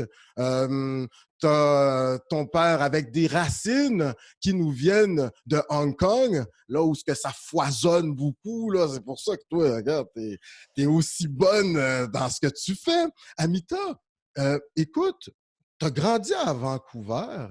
Euh, comment si tu voudrais que nous autres au Québec, là, on vienne vous visiter quand il va y avoir le déconfinement, quel est l'endroit qu'Amita Cotner, avant même qu'on apprenne à te connaître, tes études et tout, là, quel est l'endroit favori des citoyens de Vancouver, Amita? Oh, c'est difficile de dire un endroit, mais je pense que c'est les montagnes ici. Et Ah, les les îles. montagnes, Et les les îles. îles. OK, les îles, les montagnes. Pour les citoyens de Vancouver, moi, j'ai une idée. Granville Island ou sinon Stanley Park. Oui, Oh, et aussi Commercial Drive. Commercial Drive, hey, dans l'Est. Ben, écoute, Amita, même, on va en reparler tantôt, mais tu as été également candidate aux élections fédérales de 2019 dans Burnaby North Seymour. C'est bien Oui. ça? Donc, on va en parler. C'est pas loin de East Van, qu'on connaît bien, le côté Non, un c'est très peu. Ça cool ressemble là. au plateau Mont-Royal, là, en quelque sorte, la vibe, le plateau à Montréal. C'est l'équivalent un peu pour moi de East Van. Écoute, Amita Cotner, tu as fait des études incroyables. Comment tu en es arrivé à faire un doctorat, écoute, en astronomie, astrophysique? Tu te mets à étudier les trous noirs. Écoute, on recevait un docteur la semaine dernière, docteur Hébert, qui était à Calitech, également en Californie, qui étudiait les trous noirs, lui également docteur. Ouais, tu sais, regarde, vous êtes en train de nous convertir en scientifiques tous les Canadiens, ce qui est une bonne chose également. Amita Cotner, comment tu as réussi à te rendre et à faire d'aussi brillantes études? Peux-tu nous en parler un peu? Qu'est-ce qui t'a donné la piqûre des sciences? Ah, c'est la curiosité. Simplement, je pense, regarder le ciel quand j'étais petit et penser Ah, beaucoup sur le sujet des étoiles, les trous noirs déjà, et aussi le temps. Et de cette curiosité, j'ai décidé d'étudier l'astrophysique et je m'ai rendue à Californie, à une université très bonne, à super, man. l'Université de Californie à Santa Cruz, qui est bon pour astronomie et astrophysique. Alors, en juin dernier, j'ai terminé mon doctorat. Et oui, j'ai étudié les trous noirs et les trous de verre. Et Ouais, c'est ça, les trous de verre. les Donc, trous de verre, ça, les trous de verre, c'est quoi, là, rapidement, vite, vite? En 15 bon, c'est une secondes. connexion de deux espaces. Ah, OK, superbe. C'est comme une trou noir, mais Mhm. tu peux, pas toi, mais peut-être quelque chose Peut de transiter. lumière, oui, OK. entre deux régions d'espace. Alors, et les trous noirs et les trous de verre que j'ai étudiés sont les trous de verre de l'univers primitif. En particulier, les trous noirs primordiaux qui s'évaporent à la fin de leur vie. Aïe, aïe. Écoute, C'est les effets quantiques. incroyable. Tu sais, Amita Kotner, on a reçu quand même de grosses pointures du Parti vert du Canada. On avait Amina Paul, on a eu M. Murner, David. Puis là, on a Amita Kotner. Écoute, t'es aussi calé que les deux autres. Là, c'est incroyable. Elle va avoir toute une course au Parti vert du Canada. Amita Kotner, mais quand tu finis tes études, tu vas rentrer au Canada. Puis avant même de te présenter comme candidate aux élections fédérales à Burnaby North en Seymour, tu vas fonder, écoute, un institut assez intéressant, Moonlight Institute, qui travaille vraiment pour l'avenir, mais également la justice. Vraiment, comment tu pourrais nous parler de ce qui t'a amené à fonder un institut qui va vraiment te mettre, moi je pourrais dire ça à map, parce que tout de suite après, tu vas être recruté pour être candidate aux élections fédérales. Actuellement, je l'ai fondé après l'élection. Après l'élection, ouais, c'est ça. OK, ouais, mais tu as été porte-parole. C'est ça, toi, suite après tes études, tu étais porte-parole de 2018 à 2020. Puis c'est là que tu vas fonder Moonlight Institute, puis ça va t'amener maintenant. Oui, alors quand j'étais porte-parole, j'ai apporté des politiques sur l'intelligence artificielle et la technologie, l'automatisation et aussi la confidentialité des données, qui est très important. Je pense que la technologie et l'utilisation éthique de la technologie sont très importants maintenant. Super. Et puis avec Moonlight Institute, oui, toutes les choses que j'ai faites sont pour les mêmes intentions. Les politiques aussi... pour le monde entier. Oui, vas-y. Oui, alors pour cet institut, notre intention est de créer une structure claire pour notre avenir qui est juste décolonisée et durable à long terme. Nos projets vont inclure développement des politiques et des outils technologiques et de soutenir les projets communautaires. Mais c'est un peu difficile de commencer des projets à but non lucratif pendant une pandémie. Donc, ça nous prend un peu plus de temps à commencer. Un peu plus de temps. Amita Kotner, écoute, après avoir fondé Moonlight Institute, il y a vraiment les commettants, les citoyens de la Colombie-Britannique, les membres du Parti vert qui vont vraiment t'inciter à te présenter à la course à la chefferie du Parti vert du Canada. Écoute, on sait que tu t'es fait connaître durant cette élection fédérale. Tu as eu vraiment, après la chef Elisabeth May, aujourd'hui c'est Mme Joanne Roberts, là, intérimaire, mais après Elisabeth May, c'est toi qui as eu la plus grosse couverture médiatique, je te dirais, de la campagne des Verts en Colombie-Britannique, au Canada quasiment, là. Peux-tu nous dire quelle a été cette expérience des élections provinciales qui vont t'amener à te faire une base de supporters et de sentir que oui, Amita Kotner peut contribuer et surtout devenir chef du Parti vert du Canada? Oui, c'était une décision difficile d'entrer dans cette course. C'est beaucoup de travail, mais c'est important. Et je pense que comme groupe, nous voulons quelqu'un pour être chef qui peut inspirer tout le monde dans le pays, qui peut parler de l'astronomie un peu, je pense. L'astronomie en sens de voir notre planète de loin, comme nous sommes une famille ici. Et c'est important pour le mouvement vert de prendre cette vision. Amita Kotner, juste avant même de poursuivre, parce que là, on arrive sur ta vision, ton programme, tu proposes des trucs assez intéressants. Mais là, ça fait... j'ai juste oublié. Ça fait comme 7-8 minutes qu'on parle. Puis là, tu habites vraiment sur l'île de Lasqueti, pas trop loin de l'île de Vancouver. Tu habites en Colombie-Britannique. Comment se fait-il que ton français soit si bon? Peux-tu me dire, can you please tell me, Amita? Moi, je comprends pas, là. Quelque chose de vraiment incroyable en français. Puis là, tu nous parles de trous noirs, des trous de verre.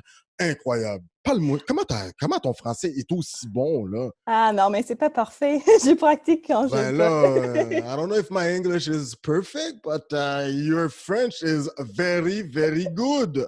Incroyable. Non, mais Ah, merci. sérieusement. Non, j'étais étudiante dans l'immersion française. Et puis après Ah, ça, c'était seulement que le français est une partie de mon identité et j'ai pratiqué. Je l'aime beaucoup, je pratique chaque jour. écoute, Amita, on va embarquer dans ton programme, mais toi, il y a quelque chose, quand tu t'es lancé dans la course, on revient, tu sais, des fois, on fait le saut entre la course à la chefferie et lorsque tu t'es présenté en 2019 aux élections fédérales, euh, toi, tu tenais vraiment à dire que utiliser les pronoms genrés, ce n'était pas pour toi. Il fallait davantage appeler Amita parce que pour toi, c'est la justice sociale, l'importance qu'il n'y ait pas de hiérarchie nécessairement. Tu préfères qu'on dise Yel? Moi, je trouve ça parce que moi, j'enseigne dans les écoles. De plus en plus, on utilise ce pronom-là. Et toi, tu faisais vraiment un point avec ça. Et aujourd'hui, écoute, bon, on n'en parle pas vraiment, mais c'est important quand même parce qu'il y a encore des barrières à briser. Et Amita Kotner, on sent que tu es une candidate, bon, les autres candidats aussi, mais toi, la justice sociale, c'est hyper important pour toi. Peux-tu nous en parler avant qu'on embarque dans, ben, c'est ton premier point dans ton programme, la justice, Je par sais. la suite, la crédibilité. Le Parti vert devra être crédible aux prochaines élections pour avoir la chance de former le gouvernement et il faut être préparé. Amita, la justice sociale pour toi, la représentation des femmes en politique durant ton passage à l'Université de la Californie à Santa Cruz, tu en as fait un point d'ordre, là, que les femmes s'impliquent en politique, mais également dans les domaines comme la science, comme ta maman a fait, été prof d'université en domaine de sciences, computer science, quelque chose comme ça aussi. Et Oui. toi, les sciences aujourd'hui, la justice sociale, Anita, peux-tu nous en parler? Oui, et je vais parler de mon identité pour un moment. Je OK. n'aime pas beaucoup parler de l'identité dans les politiques, mais je Mhm. pense que la représentation est très importante. Yes. Et créer de l'espace pour tout le monde, pour être eux-mêmes. Et pour moi, parler de mon identité est une partie d'être honnête. Et c'est tout. Et aussi créer de l'espace. Superbe, Amita. Et là, maintenant, la justice sociale, ça Oui, implique le logement social pour tous, un accès à les services primordiaux. On t'écoutait lors d'une conférence web. Tu parlais l'importance des Premières Nations. C'est là la oui. justice sociale également. On sait qu'il y a une importance pour toi très certaine sur les services à offrir aux Premières Nations. On peut t'entendre là-dessus, Amita? Oui, un peu. Et pour moi, la justice sociale est absolument importante pour la justice environnementale. Et la crise Yes. climatique n'est pas juste. Alors, parler de la justice sociale avec tout cela, c'est absolument nécessaire pour notre avenir ensemble. Et l'équité et aussi la décolonisation sont les choses que pour moi doivent être notre fondation de nos politiques, de notre vision, de nos valeurs aussi. Les valeurs du Parti vert sont très importantes. La justice sociale est une des valeurs et aussi développement durable, sagesse écologique. Alors, pour être une nation vraiment juste, vraiment équitable, nous devons décoloniser. Et on doit faire des choses nous-mêmes pour comme nous parlons, comme nous pensons chaque jour, mais aussi dans nos institutions, dans le parti. Le parti est une Bien organisation sûr, bien dans sûr. notre gouvernement et notre gouvernement est colon. Wow. Amita, écoute, on t'écoutait durant la conférence web que tu faisais durant la semaine.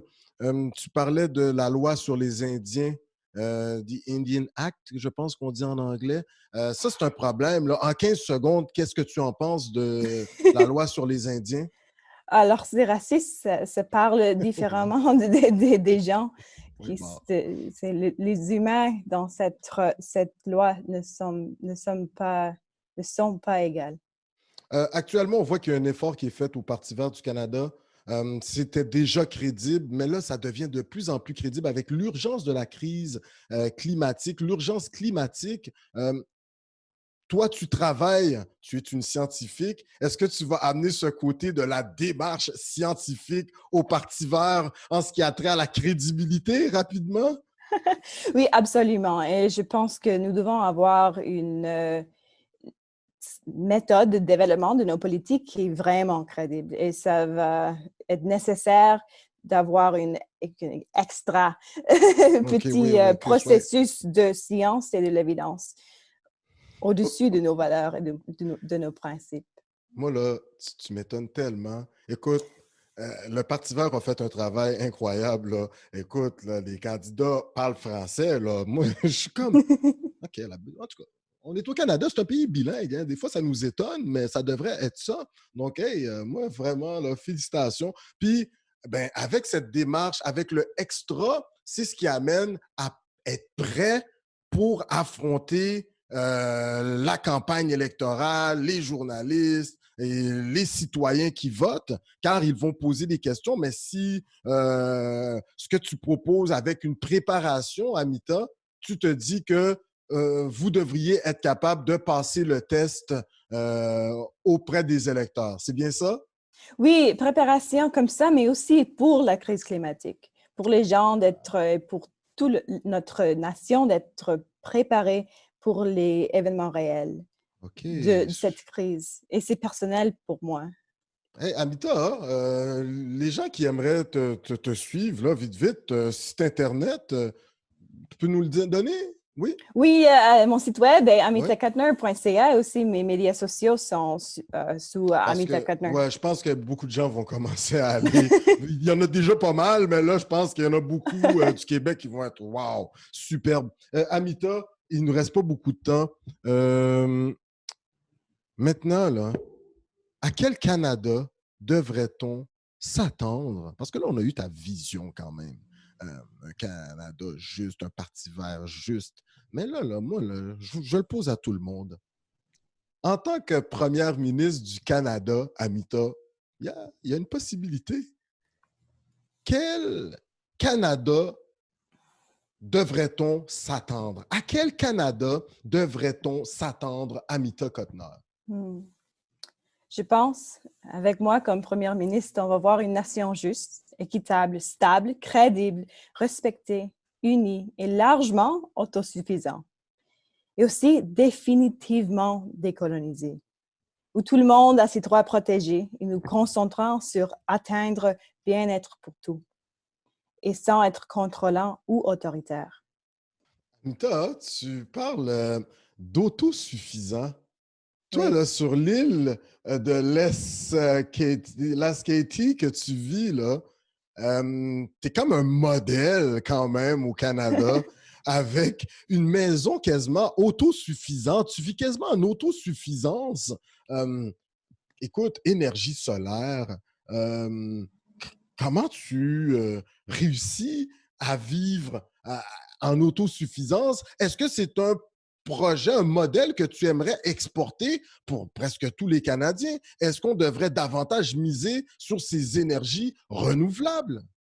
Absolument, les énergies renouvelables, mais pas exactement comme je le fais, parce que OK, je pense d'accord. que c'est un peu plus grand, les systèmes, avec notre communauté, pas seulement maison par maison.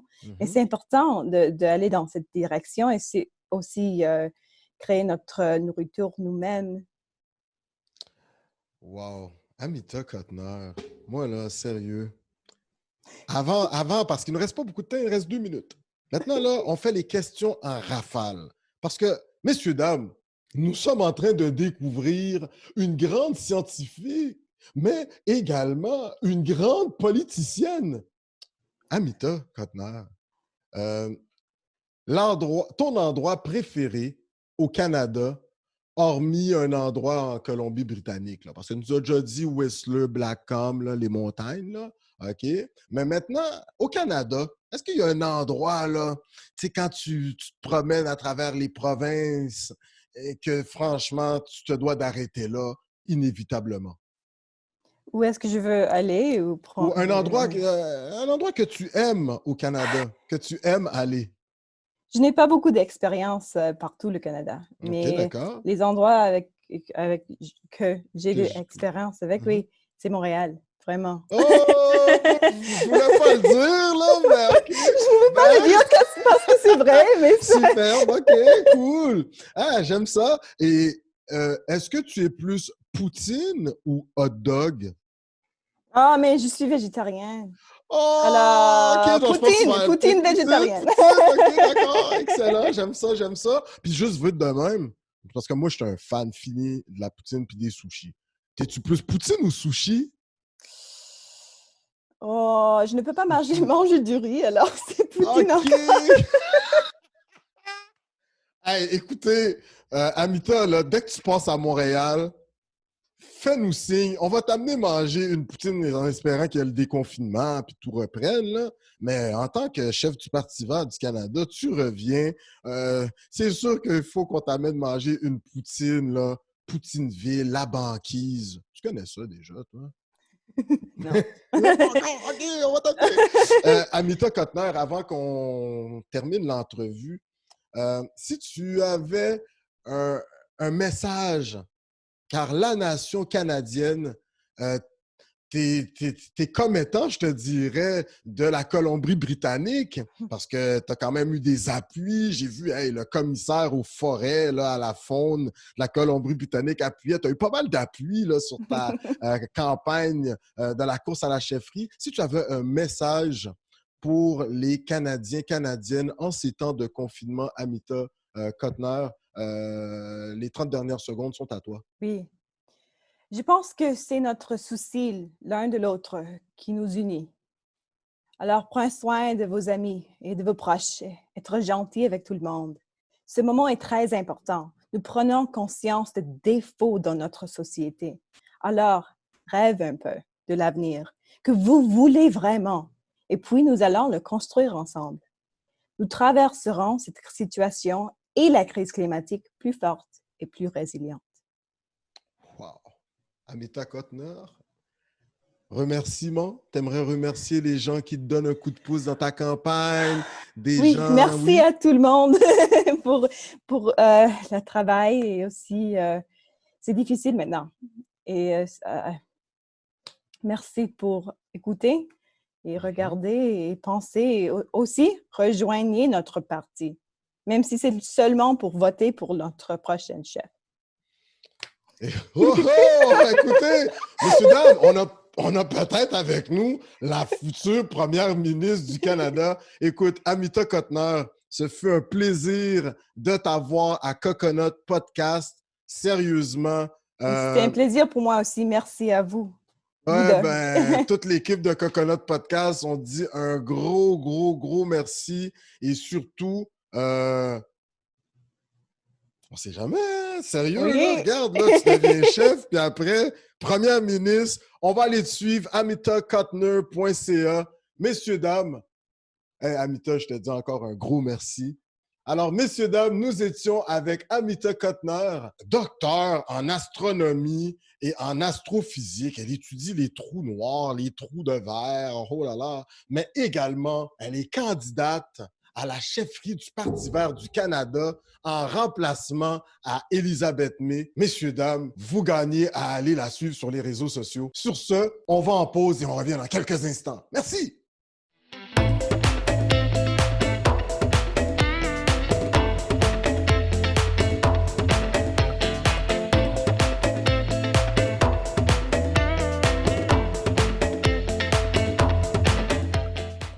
Messieurs, dames, on a la chance d'avoir un artiste, une vedette internationale. Oui, il est avec nous à Coconut Podcast. Il est instrumentiste, il est chanteur, une voix, mais alors là, parolier, ses paroles, mais vous voyez les figures de style. Il représente le vécu des citoyens, les émotions se vivent dans ses chansons. Nous avons l'immense plaisir, messieurs, dames, d'avoir avec nous Bello à Coconut Podcast. Bello, Comment vas-tu? Qui joue Bello? Comment vas-tu, Bello? Ça va, Alain. Je salue tous les internautes, tous les super branchés de Coconut Podcast. Yeah, yes. C'est vraiment un Podcast, yes. plaisir. C'est vraiment un plaisir d'être là avec vous pour cet entretien, en fait. Ben, écoute, Bello, on sait que tu es vraiment cet artiste international. Tu es d'origine haïtienne, tu es né en Haïti. Mais Bello, actuellement, comment vis-tu le confinement? Toi qui es toujours en tournée de par la planète, comment vis-tu ce confinement? Comment va la petite famille, Bello? Ben, écoute, comme tu l'as si bien dit, Alain, je suis tout le temps en train de voyager et j'étais effectivement aux États-Unis le 7 mars pour un concert avec Ticorn à Fort Lauderdale. C'était le dernier. Oh, wow. Et une semaine après, j'avais un autre concert à Washington, mais c'était déjà le confinement ici aux États-Unis. Et donc, je suis ici aux États-Unis en ce moment. Et figure-toi, ce week-end qui vient d'écouler, là, j'étais censé être à Montréal pour un concert. Et ouais. Et donc, voilà, il y a pas mal de concerts qui ont été annulés. Et les enfants, comment ils vont? Actuellement, on sait que les classes, bien, il y a quand même suspension des classes. Ils font école à la maison. Est-ce que tu réussis à faire des conférences Zoom, FaceTime, WhatsApp avec eux? On arrive à gérer avec des conférences Zoom, mais c'est quand même difficile, hein. C'est pas, tu sais, on n'a pas été préparé à ça, en fait. Les enfants n'ont pas été élevés surtout moi avec mes enfants, il y a toujours eu des restrictions par rapport aux écrans, par exemple. OK, Et OK. Ah, OK. donc, il n'y a pas de télé chez moi, il n'y en a jamais eu, en fait, depuis que j'ai eu mon premier fils, donc ça fait 10 ans maintenant. OK. Et du matin au soir, ils sont obligés de communiquer avec les grands-parents, communiquer avec les profs Bélo, via... j'ai une question. Tu dis qu'il n'y a pas d'écran. Assurément, il y a des instruments qui Si, sont à la disposition de tes enfants? il y a des livres, il y a des instruments et il y a surtout des parents qui sont présents. Tu sais, OK. la tendance de nos jours, c'est qu'on fait nos enfants, mais on les laisse à la merci de l'Internet et de la télé pour leur éducation. On n'a plus le temps de jouer avec nos enfants et donc, ma femme et moi, on a opté pour une formule un peu différente où on est là, en fait, pour les enfants. Moi, avec mon travail, je fais beaucoup de déplacements, mais quand je suis là, quoi. Comme si... Ben, ce qui m'amène, Bélo, ici au Québec, mais sur l'Internet au complet, ceux qui ne te connaissaient pas encore, bien là, ils disent, mais c'est qui ce Bélo? Comment Alain Joe l'a introduit? C'est une vedette internationale. Bélo, tu es chanteur, auteur, compositeur, interprète par moment. Euh, Comment as-tu débuté cet intérêt pour une carrière en musique? À quel moment ça va commencer? Nos recherchistes nous disent il y avait cette fête du livre La en fête du... Haïti. Ouais. Et puis, ben, tu as cette voix qui s'apparente à Buju Banton. Wakaka champion, Kaka champion. Tu sais? Et puis, ça a l'air que tu as commencé comme ça. Pourrais-tu un peu élaborer, s'il te plaît? Ah ben, bon, je vais commencer par dire que j'étais assez chanceux d'être né dans un pays musical. Un Yes. pays qui a pas nécessairement de grandes écoles de musique, mais que la musique est partout et dans nos vies, dans nos travails et dans nos quotidiens, en fait. Et donc, vers l'âge de 11 ans, moi, j'ai senti le besoin d'exprimer certaines choses et la musique, c'était pour moi le vecteur le plus facile, vu que, bon, je suis né musicien sans le savoir. Je suis Est-ce que né... tes parents étaient musiciens? Est-ce que dans l'environnement familial, il y avait des musiciens? Je suis le premier, en fait, OK, de ma wow. famille à être un musicien, mais ils chantent tous dans la famille, hein. Ma mère, elle chantait à l'église. Mon père, il chantait tout le temps. Il OK, était très OK. doux, mon père, donc il chantait tout le temps. Il fredonnait là, tout le Et temps. Là. j'avais un frère, j'ai mon frère qui était mon manager d'ailleurs, qui est un grand mélomane. OK, Donc, c'est d'accord. lui, très tôt, qui m'a permis de découvrir des musiques, en fait, de l'Afrique. Donc, à 10 ans, j'écoutais déjà Angélique Kidjo, Baba Mal, Salif Keita et tout. Ok, Baba Mal, le Sénégalais, là, déjà. Exactement. Donc, Wow, Bello. Maëlo et tous ces gens-là. Ok, Donc, j'ai un peu grandi avec leur musique et ok, j'ai ok. découvert moi-même Buju Banton et Shabba Ranks et tout. Et donc, j'ai toujours eu un penchant en fait pour la musique engagée, pour des artistes engagés, C'est ce que j'allais dire. même si à l'époque je ne parlais pas anglais, je comprenais pas, mais j'ai toujours été attiré par ça et Tracy Chapman, Bob Marley, Buju Euh, Banton et tout et donc dès l'âge de 11 ans, je me suis dit ben voilà, je suis fait pour être musicien et je voulais être artiste. Et là, tu commences à faire des petites fêtes foraines, des petits festivals de quartier. Tu commences sûrement peut-être à chanter à l'église avec maman, je ne sais Dans les pas. cours de récréation, par exemple, à l'époque. D'accord, dans les cours de récréation, un peu pour draguer les demoiselles de l'époque. Mais Bello, on va même ici, nous qui sommes à l'étranger, on va te voir véritablement. Moi, c'est le moment que je découvre Bello. Ça coïncide vers 2005 là, avec la sortie de ton premier album qui va véritablement te propulser sur le devant des palmarès. La coup tranquille, c'est bien ça. Ouais. Bello, avec la coup tranquille, on va véritablement découvrir cet artiste que tu dis engagé, n'est-ce pas? La coup tranquille, peux-tu nous expliquer dans quel contexte que tu vas réussir à pondre cet album qui aujourd'hui reste comme un des grands albums en Haïti? Il faut dire que en 1998, j'ai fait la rencontre de Fabrice Rousier et Kéké Bélizer, qui sont deux Grand piliers, si tu veux, de la musique producteur, ouais. haïtienne. D'ailleurs, on va essayer d'avoir Fabrice Rousier à Coconut Podcast. On en parlait aujourd'hui. Voilà. Et donc, quand ils m'ont fait la proposition de produire un album, moi, j'étais pas prêt. J'étais prêt, les chansons étaient déjà là, mon talent était là, mais que j'avais promis à ma maman de terminer les études. C'était une condition sine qua non pour moi pour faire la musique. Et donc, à l'époque, Pas faire j'étais des études en comptabilité, là. petit.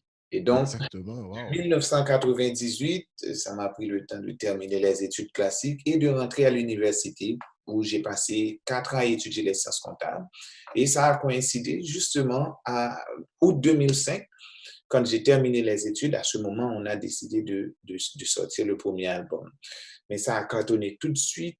En moins de 2 semaines au niveau national, tout le monde, j'étais déjà connu et quelques mois plus tard, pour ne pas dire un an plus tard, j'ai remporté le prix Découverte RFI Oui, tout à grâce à cet fait. album qui En m'a, 2006. en 2006, et Ouais. ça m'a ouvert les portes du monde, en fait. Bello, tu sais, avec cet album, on va commencer à te voir à la télévision davantage, mais surtout à la télévision haïtienne. Et je me rappelle cette émission mythique Haïti déplogué. Est-ce que tu te rappelles de tes performances? Mais écoute, là, je te jure, sur les internets, on dévorait ces performances, on découvrait d'autres artistes également avec toi. J'ai la question suivante. Dans ton parcours d'artiste haïtien, quel est le plus beau spectacle, festival qu'il t'a été permis de donner? Est-ce qu'il y a Hmm. un de ces spectacles qui te reste gravé en mémoire, tu sais, dans un orphelinat, sur une plage? Il y en a plusieurs. Il y en a plusieurs, notamment en Argentine. OK, OK. J'ai joué au Festival del Bosque en Argentine où Festival il y del avait Bosque. 65 000 spectateurs.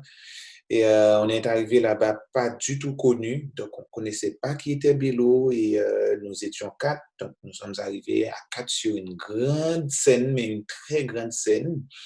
Et dès la balance, on a eu tout de suite la sympathie, si tu veux, des techniciens, l'ingé son et tout. On a senti qu'il y aurait quelque chose. Quelque On ne savait chose, ouais. pas. Et franchement, là, j'ai vu vraiment un truc qui m'a marqué, un public qui ne me connaît pas et qui chante avec moi. Et ça, c'est l'un des Ben, moi, concerts. je l'ai vu à Montréal, ça. Ça, je l'ai vu. Tu as fait festival de jazz Oui, ici. j'ai fait des Euh, les francopholies, Franco, quand même. Tu nuit sais, d'Afrique. l'Afrique, Bélo, tu sais, t'as tourné. Mais là, vite fait, pour les gens qui ne te connaissent pas, euh, combien de pays que tu as eu la chance de chanter, si tu as fait le décompte un moment? Ouh, ça sera difficile à dire. Très difficile. Le pays que tu as le plus aimé, là. Allons dire déjà une quinzaine de pays en Afrique. Donc, Seulement? Ah ouais, hein? donc l'Afrique de l'Ouest, l'Afrique du Nord, et beaucoup de pays dans la Caraïbe. Et, Tu as fait l'Asie, il me semble aussi. si, si, j'ai Ouais, fait ouais. deux pays en Asie, le Vietnam et Corée du Sud, OK. Wow, donc l'Amérique Séoul. du Nord, les À États-Unis, gogo, à foison. l'Amérique du Sud aussi. Hein. J'ai fait pas mal de tournées en Amérique du Sud, en Uruguay, au Brésil, en Argentine, Suriname, Guyane et tout. Donc, ouais, j'ai fait quand même pas mal. Et Et, même dans l'océan Indien, j'ai été jusque l'île de la Réunion, par exemple.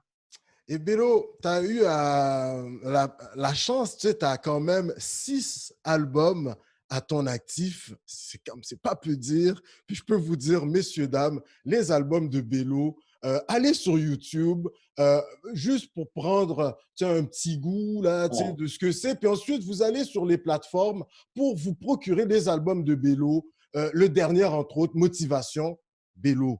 Euh, tu as 6 albums à ton actif. Lequel que tu préfères, là? Ou que tu as eu le plus de fun, ou qui, tu sais, qui te rappelle le plus d'émotions? Tu sais, vite, vite, là. Je pense que l'album Référence, qui est sorti en 2008, Ouais, ouais, ouais, ouais, ouais, ouais. c'est vraiment un album qui m'a marqué. D'ailleurs, l'album porte son nom.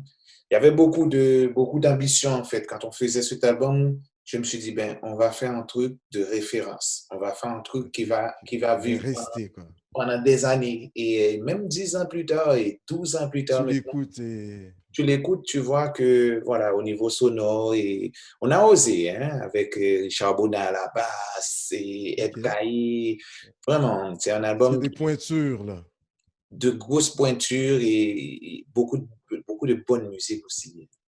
Bélo, je t'ai posé la question, peut-être je n'ai pas mis l'emphase, mais l'endroit que tu adores jouer en Haïti, là. C'est qu'il y a plusieurs endroits, là. Je veux qu'il ne faudrait pas qu'il y ait des jaloux, là, tu sais, mais quand même, l'endroit que quand tu arrives là et que tu joues, même si c'est devant une petite salle, tu sais, des fois tu joues pour. Tu sais, C'est pas vraiment un lieu, genre une ville, mais c'est surtout, il y a un type de public, c'est-à-dire pour OK, le public nice. scolaire slash universitaire. Là, je sais que voilà, on est en connexion directe et il suffit de lancer une chanson et puis bon, voilà, tu Ben, tout sais. le monde la chante. Ouais, Ah ouais, ouais, ouais, ouais, ça, j'ai vu, je t'ai suivi sur les réseaux et tu suis ça, tu te dis, what? ouais. Et écoute, Beno, tu as eu la chance de faire des collabos avec une tonne Oui. d'artistes locaux, internationaux. Euh, Bello, si bon artiste que vraiment leur travail avec elle, c'est ça net. Moi, j'ai déjà une idée en tête. Tu as fait un spectacle, entre autres, moi, je sais pas, au théâtre Outre-Monde. Serait-ce au Québec, tu as sûrement une artiste que tu aimes bien performer avec elle, là, je sais pas, mais de par le monde également. Si tu as le droit à 2 choix, là, quels seraient ces choix vite faits, là, Bélo? Ah, Jean Belloni Murat, quand je veux même, dire devant tout. chanteur ou musicien. Est-ce que, voilà, tu vois, c'est. Voilà, c'est ça, ouais. Chanteur, allez, on y va, chanteur. Vite Hmm. fait. T'as chanté avec les grands, là. T'as chanté avec les C'est- grands. J'aime beaucoup l'énergie de BIC, par exemple, qui est. Bic. Ouais, On n'arrête pas de me dire, là, il faut que je l'invite, il faut que je ouais, l'invite, et on gagne à le connaître, là. Ça a de l'air, là, Bélo. Moi, je l'écoute religieusement quand même, mais ils disent que tout le monde doit le connaître, là. ouais. OK. Tu sais, avec BIC, ça a toujours été une expérience humainement qui est beaucoup plus humain que musical, en fait. Tu vois OK. ce que je veux dire? On sent qu'il y a de la sincérité, mais à fond, on sent À qu'il y a fond, une quoi. solidarité. Et... OK, OK, OK, OK. Ouais. Bélo, on va l'inviter. Écoute, tu n'as même pas besoin d'en dire plus. On va inviter BIC. D'accord? Messieurs, dames, on aura BIC à Coconut Podcast. Obligé. Obligé. Ouais. Bello, rapidement maintenant, s'il y a une musicienne ou un musicien, tu as parlé de Fabrice Rousier, bon, je sais qu'il est producteur beaucoup, Ouais. également musicien, mais est-ce qu'il y en a d'autres peut-être là que tu pourrais nous faire découvrir comme BIC là que tu nous as rappelé là vite fait? Bon, écoute, moi j'ai joué avec beaucoup de musiciens parce que Ouais, bon, tu c'est ça. sais, Ouais. mon concept à moi, c'est que j'ai des musiciens un peu partout dans le monde Ouais, tout à fait. et il y en a certains qui me marquent particulièrement. Mais si on veut rester dans les Haïtiens, si tu veux. Nous pas déborder, nous pas déborder. On va rester, tu sais, Voilà, ouais. si on veut rester dans un cadre local, Haïti, ouais, Fabrice Rousier, vraiment, c'est. Quand il est là, je sais que je dois pas regarder en arrière. He got my back. You know? Donc, ouais, Oh, c'est super. quelqu'un, c'est aussi une recommandation Ah, pour. ah ouais, non, mais ça, on s'est les fait recommander aujourd'hui en pré-prod et tout. Son nom, il est déjà sur la liste. Et Bic venait, tu as Ishmael Meuse qui a travaillé comme Ouais, professeur à la ouais, Audio Institute. Il a je connais dit, bien. Alain Joe, allez, on va inviter Bic. T'es pas là, là. Donc, tu vois un peu, les trucs passent. Bello, il nous reste pas beaucoup de temps.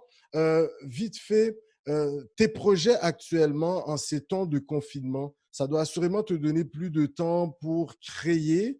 Également, ça te permet d'observer ce qui se passe sur le terrain en Haïti, en communiquant avec la famille, les amis, tu étais vraiment branché. Euh, Ceux qui sont à travail là, Écoute, j'ai été pour... proactif en fait. Oui, Et oui. dès le confinement, j'ai senti qu'il y aurait besoin de créer quelque chose pour aider les gens à rester chez eux. Et donc, avec quelques amis, dont Karel Pèdre et Ok, oui, oui. Valérie Marcel, on a monté une émission qui s'appelle Ouais. Haïti Quarantaine, Oui, j'ai session vu. live. Et J'ai vu ça. donc, j'étais le premier. Bon, et on produit régulièrement des émissions. Et là, on vient de sortir le 21e. Et donc, 3 fois par semaine. Donc, je travaille là-dessus, je suis en contact avec des artistes, etc. Et puis, bon, je fais passer des messages aussi par rapport au confinement, par rapport aux précautions à prendre, en fait. Les précautions à prendre par rapport au coronavirus. Et donc, j'ai fait des spots publicitaires, je donne pas mal d'interviews et je produis des vidéos. Chaque semaine, je lance une vidéo sur ma chaîne YouTube Mhm. pour justement aider les gens à traverser ce moment difficile. Bello, euh, je pose cette question à pas mal tous mes invités. Je ne sais pas si je vais te la poser de la même façon, mais tu es une de ces figures publiques haïtiennes, internationales, les Bello Palais, les gens prêtent attention Mm. et surtout, ils se mettent en marche. Ça, tu sais, c'est clair. Est-ce qu'il y a une infime chance qu'on retrouve Bello comme ambassadeur de l'UNICEF à l'international? Parce que là, moi, je pense que tu es rendu là, avec toutes les distinctions que tu reçois, ton rayonnement international. Est-ce qu'on risque de te voir peut-être en politique haïtienne? Est-ce que nous avons une chance pour nous, ouais, Bello comme président? Mais tu sais quoi, en politique, non, j'ai Ok, absolument aucune sensibilité ok, politique, ok, j'ai ok, absolument ok, aucune ok, intention ok. d'aller dans la politique. Je Mhm. pense que je peux être politique sans être dans la Ben politique. oui, on s'entend. Et donc, ouais, j'ai travaillé avec pas mal d'organisations, dont UNICEF, et Oui, tout à fait, tout à je, fait. je suis ambassadeur de World Vision, Oui, ok, yeah, c'est ambassadeur des ça. personnes Voilà, voilà, handicapées. super. Je pense que on n'a pas besoin de tout le monde dans la politique. Il faut des gens qui restent dans le social aussi. Et moi, je suis dans le social et je suis bien, je fais bien mon travail. Tu fais plus que bien ton travail. Écoute, tu es cet ambassadeur qui fait rayonner Haïti au niveau culturel. Bello, on parle de culture, il reste 45 secondes rapidement. On sait que tu viens souvent au Québec, t'aimes le Québec, Montréal entre autres. Et Est quel est ton endroit favori au Québec? On ne fera pas de jaloux. Non, on va parler du Québec. Là. Mon endroit favori au Canada, Ouais. c'est Tadoussac. J'ai fait une tournée. Tadoussac. Ouais. Les baleines. Bélo, t'as fait ça? Si. Oh Non, mais ouais, trop cool. j'ai fait Tadoussac, Port-Cartier, Rimouski Ah ouais. et OK, ben yeah, écoute, Bélo. Puis une question, tu réponds par oui ou non. Est-ce que tu aimes la poutine? Alain, tu sais pourquoi je ne vais pas répondre à cette question? Ouais, vas-y. Pour que tu puisses m'inviter une prochaine fois. Bélo, j'adore ta réponse. Alors, les 15 dernières secondes sont à toi, Bélo. Ben, c'est à vous, en fait. Mes dernières secondes, c'est pour vous remercier pour le travail que vous faites, pour vous Merci. souhaiter bon courage aussi. Je sais que ce n'est pas facile. Et donc, bonne continuation. On est ensemble. Si vous avez besoin de quoi que ce soit, d'un contact d'un artiste, comptez sur moi. Je suis Ben là. Bélo, on t'attend à Montréal, direct après le confinement, dès qu'il y aura les festivals. Écoute, on pousse pour que tu sois sur tous nos festivals à Montréal. Ce fut un plaisir de t'avoir. Bonheur, Kembela, continuez Merci. bel travail à faire. On te suit sur l'émission que vous faites, là, 3 fois semaine, Ouais, quarantaine. exactement. Quarantaine Haïti. Quarantaine Haïti sur les réseaux sociaux. Merci en pile, Bélo. Alors, messieurs, dames, nous avions Bélo, oui, à Coconut Podcast. Écoutez, je vous invite à vous rendre sur les différentes plateformes pour vous procurer sa musique, son dernier album, Motivation. Si ouvre les gants, qu'on éléphant, ou bien petit qu'on petit fourmi. S'il Yes. vous plaît, messieurs, dames, ça c'est la coup tranquille. Bélo, on revient après la pause.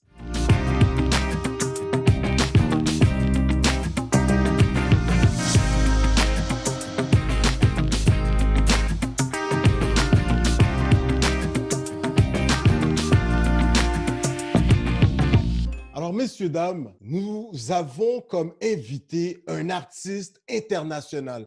Il est artiste, mais là, maintenant, on se doit de dire une vedette internationale. Messieurs, dames, il parcourt le monde depuis les 4 à 5 dernières années. Il fait dans un style qu'on appelle blues du Sahel, avec des teintes d'afro-pop rock, mais également de reggae. Messieurs, dames, il est avec nous aujourd'hui à Coconut Podcast. C'est un grand honneur d'avoir avec nous la révélation Radio-Canada 2016-2017. Messieurs, dames, Ilham! Allô, monsieur. Ah, oui, waouh. Comment tu vas? Ilham, comment vas-tu? Ouais, Nagadef, Ilham. magnifique, je vais super bien. Magnifique, rec, comme on dit. Magnifique, magnifique, confinement parlant. Oh, confinement parlant. Ben, Yeah. Ilham, en ces temps de confinement, Mhm, comment vas-tu? Comment vis-tu le confinement? Toi qui es un artiste international, la période estivale, c'est là que tu mhm, fais pas mal de grands spectacles, hormis ouais. lorsque tu es à l'étranger. Comment Mhm. vis-tu cette situation actuellement, Ilham? Bah, cette situation, bah, écoute, on le vit comme tout le monde. Et que certes, qu'il y a des dates qui ont été annulées. Toutes les artistes, et le truc, ça touche pas les artistes, mais ça touche toute l'humanité entière. Et qu'on est confiné comme tout le monde, tu sais, et que ça me permet aussi ça nous permet aussi de réaliser des choses, de penser à la future, tu vois. C'est sûr que pour que tout se passe comme ça a été avant, ça va être un peu difficile, mais on vit avec. Et moi, genre, comme le confinement, je le vis, je compose beaucoup de morceaux, OK, je ouais. cuisine beaucoup, OK, je parle OK. avec ma famille, et que c'est ça, là, t'es assis, j'ai sorti mon album, fait que ça se On va passe en super. parler dans quelques instants. Néné, écoute, grand album. Ilham, tu nous dis Yeah. qu'en ces temps de confinement, ça t'a permis de peaufiner ton tout dernier opus, n'est-ce pas? Mais également, Ouais. tu cuisines. Ouais, je Vite de fais du même, pain. Et mafé, est-ce que toi, tu es j'ai plus fait du pain. mafé? C'est quoi, là, ton plat préféré? On sait que les Sénégalais, le poisson, là, écoute, Yo, c'est wow. mais tu sais ce qui est fou là? C'est à part la musique, ma Ouais. deuxième passion, c'est la cuisine. Je Sérieux? cuisine beaucoup. OK. Moi, je passe mon temps des fois à regarder des recettes sur YouTube. Aujourd'hui, j'ai fait du pain à maison. Fait que la musique, ça OK, va ouais, avec la ouais. cuisine et que, ouais. Ben, c'est un beau Je vais t'inviter. mariage. Après le confinement, je vais t'inviter. Ben, Tiens. écoute, c'est noté, Ilham. Yeah. Ilham, pour ceux qui ne Mhm. te connaissent pas, Ouais. tu es originaire de Dakar, au Mhm. Sénégal, donc Afrique de l'Ouest. Euh, Toi, plus précisément, c'est qu'en Afrique, oui, on est sénégalais, mais on appartient, si on peut appeler ça comme ça, à certaines communautés ethnoculturelles. Toi, tu appartiens, il me semble, à la communauté Peul. Est-ce que tu peux Mhm. nous en parler? Toi, tu as grandi où au Sénégal? Tu parles le Wolof. On sait qu'il y a assurément deux langues officielles de ce que j'en connais, Mhm. le français, le Wolof, mais tu Il y a parles le français, également le Wolof, il y a le Peul, il y a le le Peul. Serer, il y a le Diola, il y a le Soninké. Tu sais, Sénégal, il y a beaucoup de dialectes. Mais OK? moi, précisément, je suis Halpulaar et que OK? moi, mes descendants, ils viennent de Égypte. OK? Fait que moi, je suis La nélotique. Nubie? Voilà, Nubie. OK? Fait que mes ancêtres, c'est eux qui vivaient genre au bord de la vallée de euh, Du euh, Nil? ouais, du Nil et tout. Fait que OK? on est Peul, c'est Halpulaar. Si je sens à ma langue qui est le Peul, qui est vraiment riche, c'est une langue que j'aime beaucoup. Mais à part ça aussi, je parle le Wolof comme tous les Sénégalais, OK, OK, OK. mais je suis Halpulaar. Mes parents, ils viennent dans le nord du Sénégal. Le Ouais. nord du Oui, Sénégal. oui, près de Mauritanie, tu vois. OK. Ouais. Mhm. Ilham, tu sais, c'est vraiment intéressant. Euh, Lorsqu'on regarde tes vidéos, écoute, j'en parle comme ça rapidement, mais Mhm. ça apparaît sur ton EP, puis ensuite l'album Hope, Mi Souci, Mi Souci. On voit ton vidéo. Oui, Yo, man, t'as vu la tasse, ça rime avec mon. ton chapeau. Ben écoute, Waouh! un artiste comme toi, tu as du C'est, swag, là. non, c'est un Oui, espoir, c'est pour dire que tout va bien aller, man. tout va bien aller, le Ça va vert et bien la aller, couleur de c'est l'espoir. clair. En effet, Ilham, euh, Mhm. Ilham, toi, véritablement, tu as grandi, mais dans un environnement où ce que la musique, l'art de conter des histoires est hyper importante, n'est-ce Mhm. pas? Ouais. Aujourd'hui, tu nous arrives, tu sais, ta chanson Mi Souci, Mi Soussa, c'est ça, dans ton vidéo, tu nous montres la beauté du Sénégal. Tu sais, Mhm. ça nous titille, puis on se dit, hey, on devrait aller visiter, mais surtout, ta musique nous transporte dans Mhm. cet environnement. Ilham, qu'est-ce qui t'a véritablement donné la piqûre de devenir musicien, artiste, chanteur, auteur, compositeur, interprète? Ilham, on sait que tu as fait de brillantes études au conservatoire de l'École Ah ouais, nationale mais des un peu de beaux-arts de Dakar. Écoute, Oui, Ilham, comment ça tu as oui, été admis, ne serait-ce aux beaux-arts ouais. conservatoire? Qu'est-ce qui t'a donné cette piqûre dans ton enfance? Explique-nous ça, Ilham. Bah écoute, moi, la musique, je peux te dire, comme quand tu dis quelle musique m'a piqué Ouais, ouais. et que je viens dire à mes parents, je vais être artiste, cette musique-là, je le remercie en fait. Tu sais. OK, OK. Même si, parce que techniquement, je viens dans une famille vraiment très conservateur, Mhm, parce que mhm. dans ma famille, il y a pas Conservatrice, oui. d'artistes, Ouais. ouais. Mhm. Et que, tu sais, en Afrique, la plupart des chanteurs, ils viennent dans des familles griots. Les Mhm. griots, c'est une caste, que c'est comme, quand je te parle aujourd'hui, comme Salif Keita, comme Oumou Sankaré, comme Youssou N'Dour, tout ça, ils C'est un viennent dans groupe des. social. Ouais, Ok, ouais. C'est une classe ouais, sociale, un ouais, groupe, une appartenance. Là. Des très bien, conteurs, les griots. ouais, très bien. Et que nous, c'est le contraire. C'est les griots qui viennent à la maison chez nous pour parler notre arbre géologique et tout. Mais imagine si moi, je dis à mon père, je vais être artiste, le début, c'était pas facile. Mais comme j'ai l'habitude de dire, l'art, quand ça vient en général, il ne demande pas de quelle ligne de famille que tu viens. C'est juste quelque chose qui est naturel, qui est venu à moi et que j'ai pas un père qui chante, j'ai pas un mère qui chante. Mais après ça, j'ai dit à mes parents, vraiment, genre, je veux aller à la conservatoire ne serait-ce pour apprendre à lire de la musique, pour lire, pour apprendre, tu vois.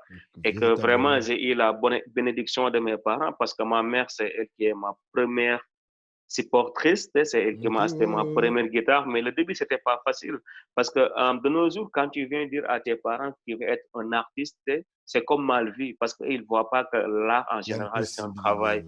Tout à fait. Fait que, mais quand même, j'ai eu à les convaincre et aujourd'hui, je peux dire qu'ils sont vraiment fiers de moi.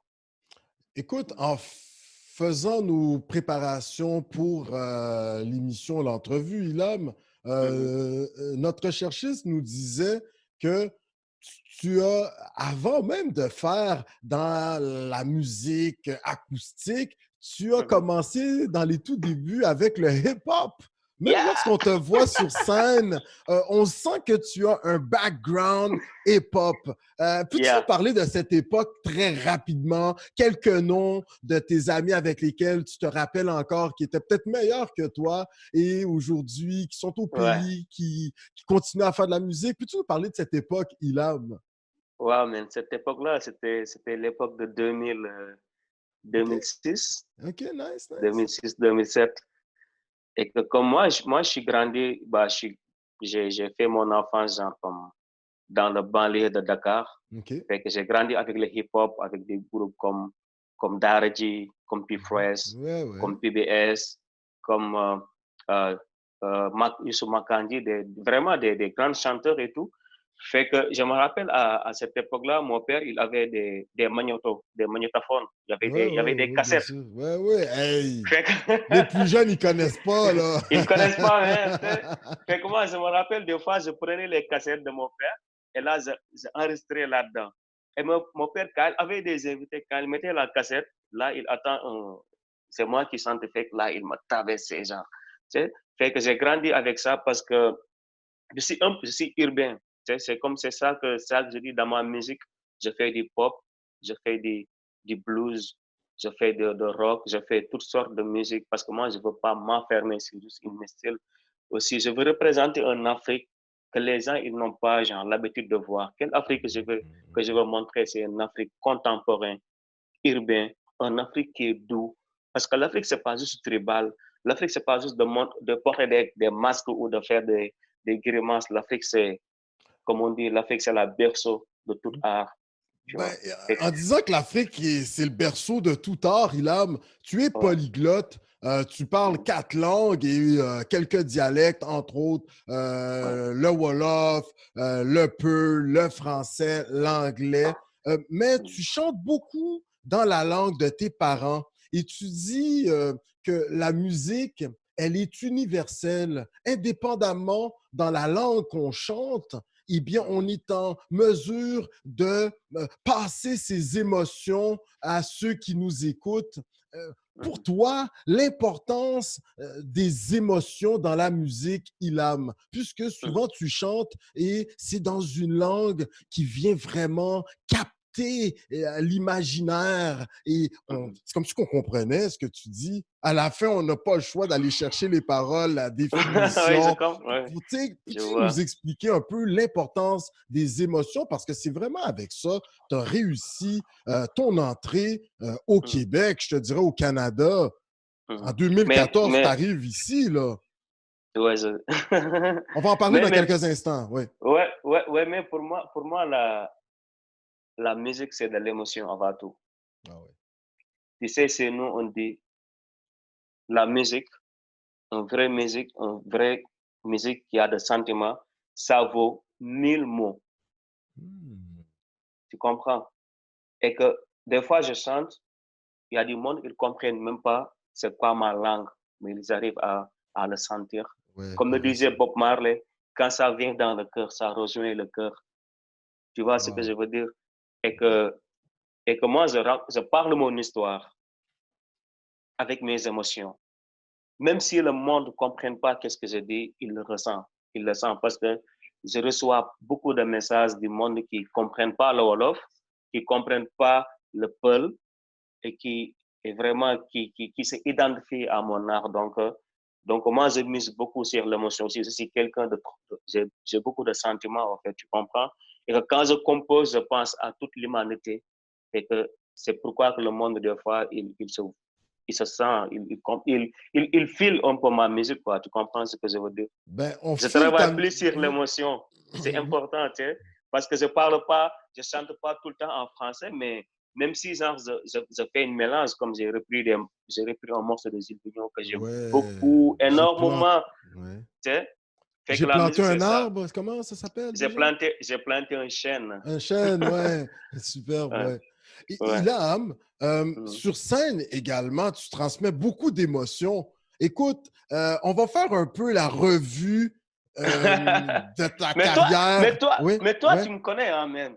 Ben, Toi, tu écoute, m'as j'ai suivi, hein. Qu'est-ce qui se fait la passe, là? première partie d'Ilham, oui. Écoutez, écoutez, mais ça, c'est une autre carrière, Ilham. Là, je suis animateur, je ne suis pas dans la musique. Ilham, Mhm. tu as une carrière incroyable. Tu vas être Merci. formé au Merci beaucoup. Sénégal, mais lorsque tu Mhm. arrives au Canada, au Québec, alors là, c'est comme, je pense que c'est un film de Danny Laferrière, Comment conquérir l'Amérique en une nuit. Je pense quelque chose comme ça, il faudrait que je vérifie. Ilham, Mhm. tu arrives ici en 2014. On va te retrouver sur quelques scènes. Déjà, tu vas te faire connaître dans quelques bars assez mythiques de l'époque. Le Parc des Princes, ne serait-ce, sur Avenue du Parc, à côté de grands bars. Là. Et Mhm. déjà là, on va te découvrir. Tu vas faire quelques spectacles au Club Soda. À l'époque, je ne sais pas si c'est la bonne période, mais moi, dans mon temps, on appelait ça le Club Ouais, Soda. c'était en 2014. Même. Ouais, c'était encore le Club Soda, le Ouais. Club Soda à 2014. Mais là, quand même, toi, tu vas véritablement te faire connaître. Tu vas participer à un concours. Tu vas faire des Mhm. collaborations, entre autres, avec un Haïtien qui fait de la musique à Montréal. Là, il prépare quelque chose de gros. Mandela, il va Mhm. t'accompagner avec Ouais, d'autres vraiment. musiciens. Mandela, ouais. Thomas, entre autres, hey, les drummers, là, c'est comme incroyable. Et Hassan tu, Sek. Hassan Etc. Sek, ça c'est les Mhm. guitaristes de renom. Mhm. Tu as Donald à la batterie, en tout cas, moi, il a joué Mhm. pour moi. Bon. Et avec moi, plutôt, tu vas Ouais. participer à Vitrine Muse en 2014, Ilham. Tu Ouais. vas remporter le coup de cœur, prix du public et de l'équipe Spectra. Écoute, moi, j'étais Mhm. là. On était dans la foule. Je peux te Mhm. dire Je me que, rappelle. écoute, là, tout un Mhm. spectacle. C'était à Ouais. l'Astral, c'est bien ça, sur Ouais. Sainte-Catherine. C'était la finale de Vitrine Muse. Et puis, écoute, là, yo, t'as cartonné. Et puis, en finale, on ressortait là avec un prix. Olé, olé, olé, Olé, olé, olé. olé. Donc, ça, c'était vraiment incroyable. Félicitations, Ilham. Ce qui va te Merci. propulser Mhm. rapidement, tu vas être Révélation Radio-Canada Mhm. 2016-2017. Là, écoute, là, c'est comme Mhm. si l'envol, partout à la TV, couverture nationale. Tu vas Ouais. aller à Vancouver, je pense en Alberta, tu vas faire des tournées partout. Même, là, tu vas sortir ton EP qui va Mhm. par la suite amener à ton album, ton premier album, Hope. Puis là, moi, il y Mhm. a une tune. Messieurs, dames, si vous ne connaissez pas cette chanson, Missouci, Missoussani, Missouci, Missoussa, j'ai peur, Mhm. j'ai pas peur. C'est ça? Ouais. Ouais. Yeah. Ça, pour moi, là, yeah, c'est la tune. Puis là, on va retrouver Yeah. des Merci. chansons comme African Woman. Hein, c'est des Mhm. grosses tunes, là. Et puis, des collabos, tu vas faire quand même, Montréal Symphonique. Ça, c'est pour le 375e de Montréal. Ilham, Mhm. tu vas être avec 400 musiciens sur scène. Moi, j'ai Ouais. revu le spectacle récemment. Tu as mis ça sur tes pages, là. Wow! Tu sais, comme... Ouais, Moi jusqu'à présent, j'en reviens pas. Hein. moi non Il plus. m'arrive des, il m'arrive des fois de regarder les vidéos et de dire, ah, waouh. Wow! C'est- Même, Ilham, il y a un uh-huh. principe qui est assez spécial. Des fois, je regarde l'émission après quelques semaines parce qu'on est toujours en production et tout. Puis, Mhm. j'arrive pas à croire que c'est moi qui fais les entrevues avec les artistes qu'on reçoit ou les invités. En tout cas, il y a quelque chose d'assez Donc, spécial tu comprends un là-dedans. peu le vibe. Ouais, la dynamique. Donc, Yeah, yeah, Ilham, yeah. tu fais le Mhm. 375e avec DJ Champion sur Mhm. scène. hey, le DJ champion du Québec. Là, Avec Wyclef Jean aussi. Avec Wyclef Jean qui était sur scène. Ouais. Yo, incroyable, Ilham. Puis là, ça se termine pas. Parce que là, tout récemment, tu viens de... Puis là, attendez. Avec l'album Hope, tu vas faire le tour du monde. Puis avec le point culminant, Ilham, tu vas faire une tournée de la Chine tout entière. En 30 secondes, peux-tu nous parler de cette expérience? Ni hao, ni hao ma. Che. Hao. Peux-tu nous Non, parler de cette expérience, Ilham? Ouais, moi des fois, comme j'ai l'habitude de dire à mes musiciens, je dis, moi, ce que j'aime dans l'art en général, c'est l'aventure, c'est le voyage, c'est de rencontrer d'autres mondes, d'autres peuples et de partager. Parce que la musique, c'est comme, en ce moment, nous, on est tous confinés, mais tout ce que les gens font, c'est d'écouter de la musique, c'est de regarder des films, ou des podcasts, de lire des aussi. livres, ou des podcasts comme Coconut, tu vois. Fait que c'est ça qui nous donne un peu de morale. Mais je t'avoue que moi, la première fois que mon booking m'a dit que Ilham, tu vas aller en Chine, je dis non, je pense pas. Parce que c'était fou. C'était mon première tournée, tu vois. Fait que finalement, on est allé en Chine. Ah ouais, moi, je te suivais, là. et ce qui est plus impressionnant, notre premier spectacle, on a fait notre soundcheck à 2h du matin. Et que le show, c'était le lendemain. Ça devait commencer à 23h. Et là, imagine, on fait une soundcheck à 2h du matin même. Wow. Là, je me rends compte, wow, man, on est plus gens comme... Il y a comme 10 heures de décalage horaire. Décalage, là. Mais vraiment, c'était un trip. On a beaucoup aimé et que vraiment, j'ai allé là-bas, j'ai représenté la diversité montréalais, sénégalais et que moi, je me dis que c'est que le début, quoi. J'ai beaucoup de choses à faire. Là, Ilham, attends, le début, c'est sûr, c'est que le début. Non, mais c'est le début, c'est le début. Ilham, moi, je n'ai pas encore même commencé, papa. Ben, moi, je veux te dire ça. Parce que pour ceux qui apprennent à te connaître, là, Ilham, tu as quand même fait les Francopholies de Montréal, le Festival international de jazz de Montréal, c'est pas pour dire. Tu as fait les Nuits d'Afrique de Montréal, Ilham. Oui, aussi j'ai fait beaucoup de vitrines aussi. Écoute, des vitrines, pas des possible. Vitrines, parce que là, genre, comme j'étais à Abidjan avec la délégation du Canada, avec le Conseil des Arts pour Massa, c'était parce je suis revenu, on est rentré le 15 mars, là. Est-ce on que est venu parce qu'il y avait il y avait Léonel Kizaba, il y avait Zab Wesley, avec la troupe de danse. Il y avait Wesley, il y avait tout le monde. Fait que nous, on est là pour juste représenter la diversité québécois, tu vois, les Sénégalais. Ouais. Écoute, Ilham, il nous reste à peine 1 minute 30. Très rapidement, l'album Néné, c'est ton nouvel album, ça, qui vient tout juste de paraître il y a à peine 1 semaine et demie. Merci d'être avec nous sur Coconut Podcast. Ça fait plaisir. Ça fait vraiment plaisir. Tu as fait des collaborations avec Baba Mal. C'est comme, regarde, son ticket à Montréal, messieurs, dames, était à 75 $ le billet lorsqu'il est venu en 2019. C'est incroyable. C'est comme, c'est un grand artiste. En plus, c'est lui qui a fait le bande sonore de Black Panther. Bon, écoute, terminé, on a parlé. Mais ça, c'est un rêve. Moi, je me rappelle quand Baba Mal est venu, parce qu'il est venu dans le studio et tout, moi, mes parents, ils écoutaient Baba Mal. On a fait des vinyles de Baba Mal. Et je me rappelle quand elle a chanté avec moi, on partageait le studio, le cabinet et tout. Et que genre, des fois même, je lui disais, oui, c'est ça, nanana. Quand il a fini de chanter, quand il est rentré, je pleurais de joie. Je pleurais même. C'était comme un enfant. Fait que c'est comme un rêve vraiment qui se réalise, juste pour te dire que tout est possible dans la vie. Il faut juste rêver et essayer de le réaliser. Tu te rappelles de ça, le rêve est possible? Ouais. OK, on va pas parler de ça là. Ilham, tu as également fait, mais alors là, on t'a vu à Belle et Bomme, OK? Tu avais fait une collaboration, J'ai planté un chêne de Vigneault, de Gilles Vigneault, bien sûr.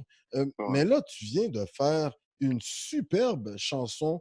Après plusieurs écoutes, là, on se dit, écoute, pas le choix de me lever puis de danser. Ça s'appelle Danse la vie Danse avec la vie. Yann Perrault, Ilam. Ouais. Écoute, Ouais, ça, je c'est fais- quand même une très belle chanson. Danser la vie. Non, mais au fait, ce qui est cool dans ce morceau, c'est Vander, le bassiste des Clock. OK, Le oui. Clock. Mhm. C'est lui qui a écrit le morceau pour moi. Oh, On s'est wow. rencontrés dans un festival, il a filé mon vibe, il m'a dit, j'ai un morceau pour toi. Ah ben, Vander, c'est lui qui a écrit la tune, tu vois. Et que là, j'ai dit, dans cette tune-là, je vais inviter mon poteau Yann Perrault. Et que vraiment, c'est un morceau qui est vraiment nice. En ce moment, c'est dans les palmarès et tout. OK, Aussi, cool. il y a à travailler avec Metaja de Cornerstone. OK. Lui qui fait des featuring avec Damien Marley, avec beaucoup d'artistes, Sizzla, Kolenji. OK, Et toi, que ça fait cet juste album-là, commencer, là. ouais, je fais que commencer, ouais. Et que cet album-là, j'invite vraiment tout le monde à l'écouter au moment du confinement parce que il y a il y a des mondes qui m'écrivent, qui me disent, mais pourquoi tu as sorti ton album à cette temps de confinement? J'ai dit, mais c'est le moment que les gens ont besoin d'écouter de Les la gens sont musique. focus, là. C'est ça. Ouais. Fait que, écoute, vraiment, c'est un album que ça fait 4 ans que je travaille là-dessus. On a fait des enregistrements. On a allé jusqu'à Abidjan, en Côte d'Ivoire, pour enregistrer certains titres. Et on est revenu ici à Montréal pour finir l'album, en fait, avec Écoute, il y a GSC même... Music. Moi, ma tune préférée de l'album, j'ai envie de te dire, c'est Justice, là. Tu sais, il y a une vibe, là, à la style Pulse, un peu, là. En tout cas... Yo, Ilham. Ilham, il me reste 45 secondes. Moi, là, je veux savoir ça parce que tu es un artiste vraiment aux mille et une influences. Si tu avais un artiste qui t'a le plus influencé, ton artiste préféré, l'artiste que tu kiffes sur le moment, tu En ce partages ça moment, avec nous. l'artiste que je kiffe, que j'écoute en boucle, c'est Ben Loco Soul. Ah, Ben Uncle Soul. Oh, oui. Il a sorti un album qui s'appelle cool. Addict. You know, cet album, je l'écoute en boucle. On va essayer de l'avoir à l'émission, Ilham. Ouais, Ben ça Uncle serait Soul. cool, man. Ouais, tu me parles comme ça, yeah. Tu linkes avec lui, ouais, je suis bien. On va faire ça. OK. Hey, Ilham, ta tune préférée dans toutes les chansons que tu as composées. Alors là, Ilham, j'ai eu la chance de chanter même des fois avec toi. C'est Dodo, Chichilala Dodo, Chichilala Dodo. C'est une morceau que je chante mon fils. OK, cool. En plus, c'est une morceau de... Tu connais le morceau Passe-Partout? L'émission Passe-Partout? Ouais. Passe les papillons. Fait que j'ai repris ça. C'est une morceau que vraiment que je chante mon fils parce que... Pour bercer ton fils. Pour bercer mon fils, pour le dire que ton père, il n'est pas d'ici. Et que lui, c'est un Sénégalais, c'est un Québécois. Fait que juste pour ne pas oublier ses origines d'ici et ailleurs. OK, donc tu mixes les deux, là. C'est une mix, quoi, de Baobab et la chaîne. Tu vois, ben, comme le logo de Coconut Podcast. Un ça. Palmier, un coconut, t'as tout compris. Un igloo. Tu vois? Donc, cette morceau-là, c'est le morceau qui me parle beaucoup. Quand je l'écoute, j'ai des frissons. Ilham, écoute, beaucoup de fans t'écoutent ce soir, tes fans d'à travers le monde. Si tu avais un mot d'encouragement pour eux, quel serait-il en 15 secondes? Qu'on reste fort, qu'on suive les consignes et qu'ensemble, on peut vaincre le coronavirus. Et que vive l'amour, vive le partage. Et la communication, c'est important. Super, Ilham. Écoute, on sent l'énergie. Sérieux, tu es un artiste, là.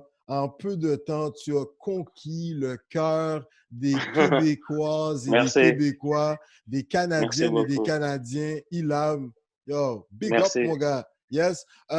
Comme on dit par chez toi, Djeredjev, c'est ça? Djeredjev, ouais. Djeredjev, ouais. Ilham, merci beaucoup. Je te remercie grandement. Messieurs, dames, nous étions avec Ilham, artiste international, révélation Radio-Canada 2016-2017. Allez le suivre sur ses réseaux sociaux. Alors, on vous dit à la semaine prochaine, même heure, même poste, sur les ondes de Coconut Podcast. Bonne semaine!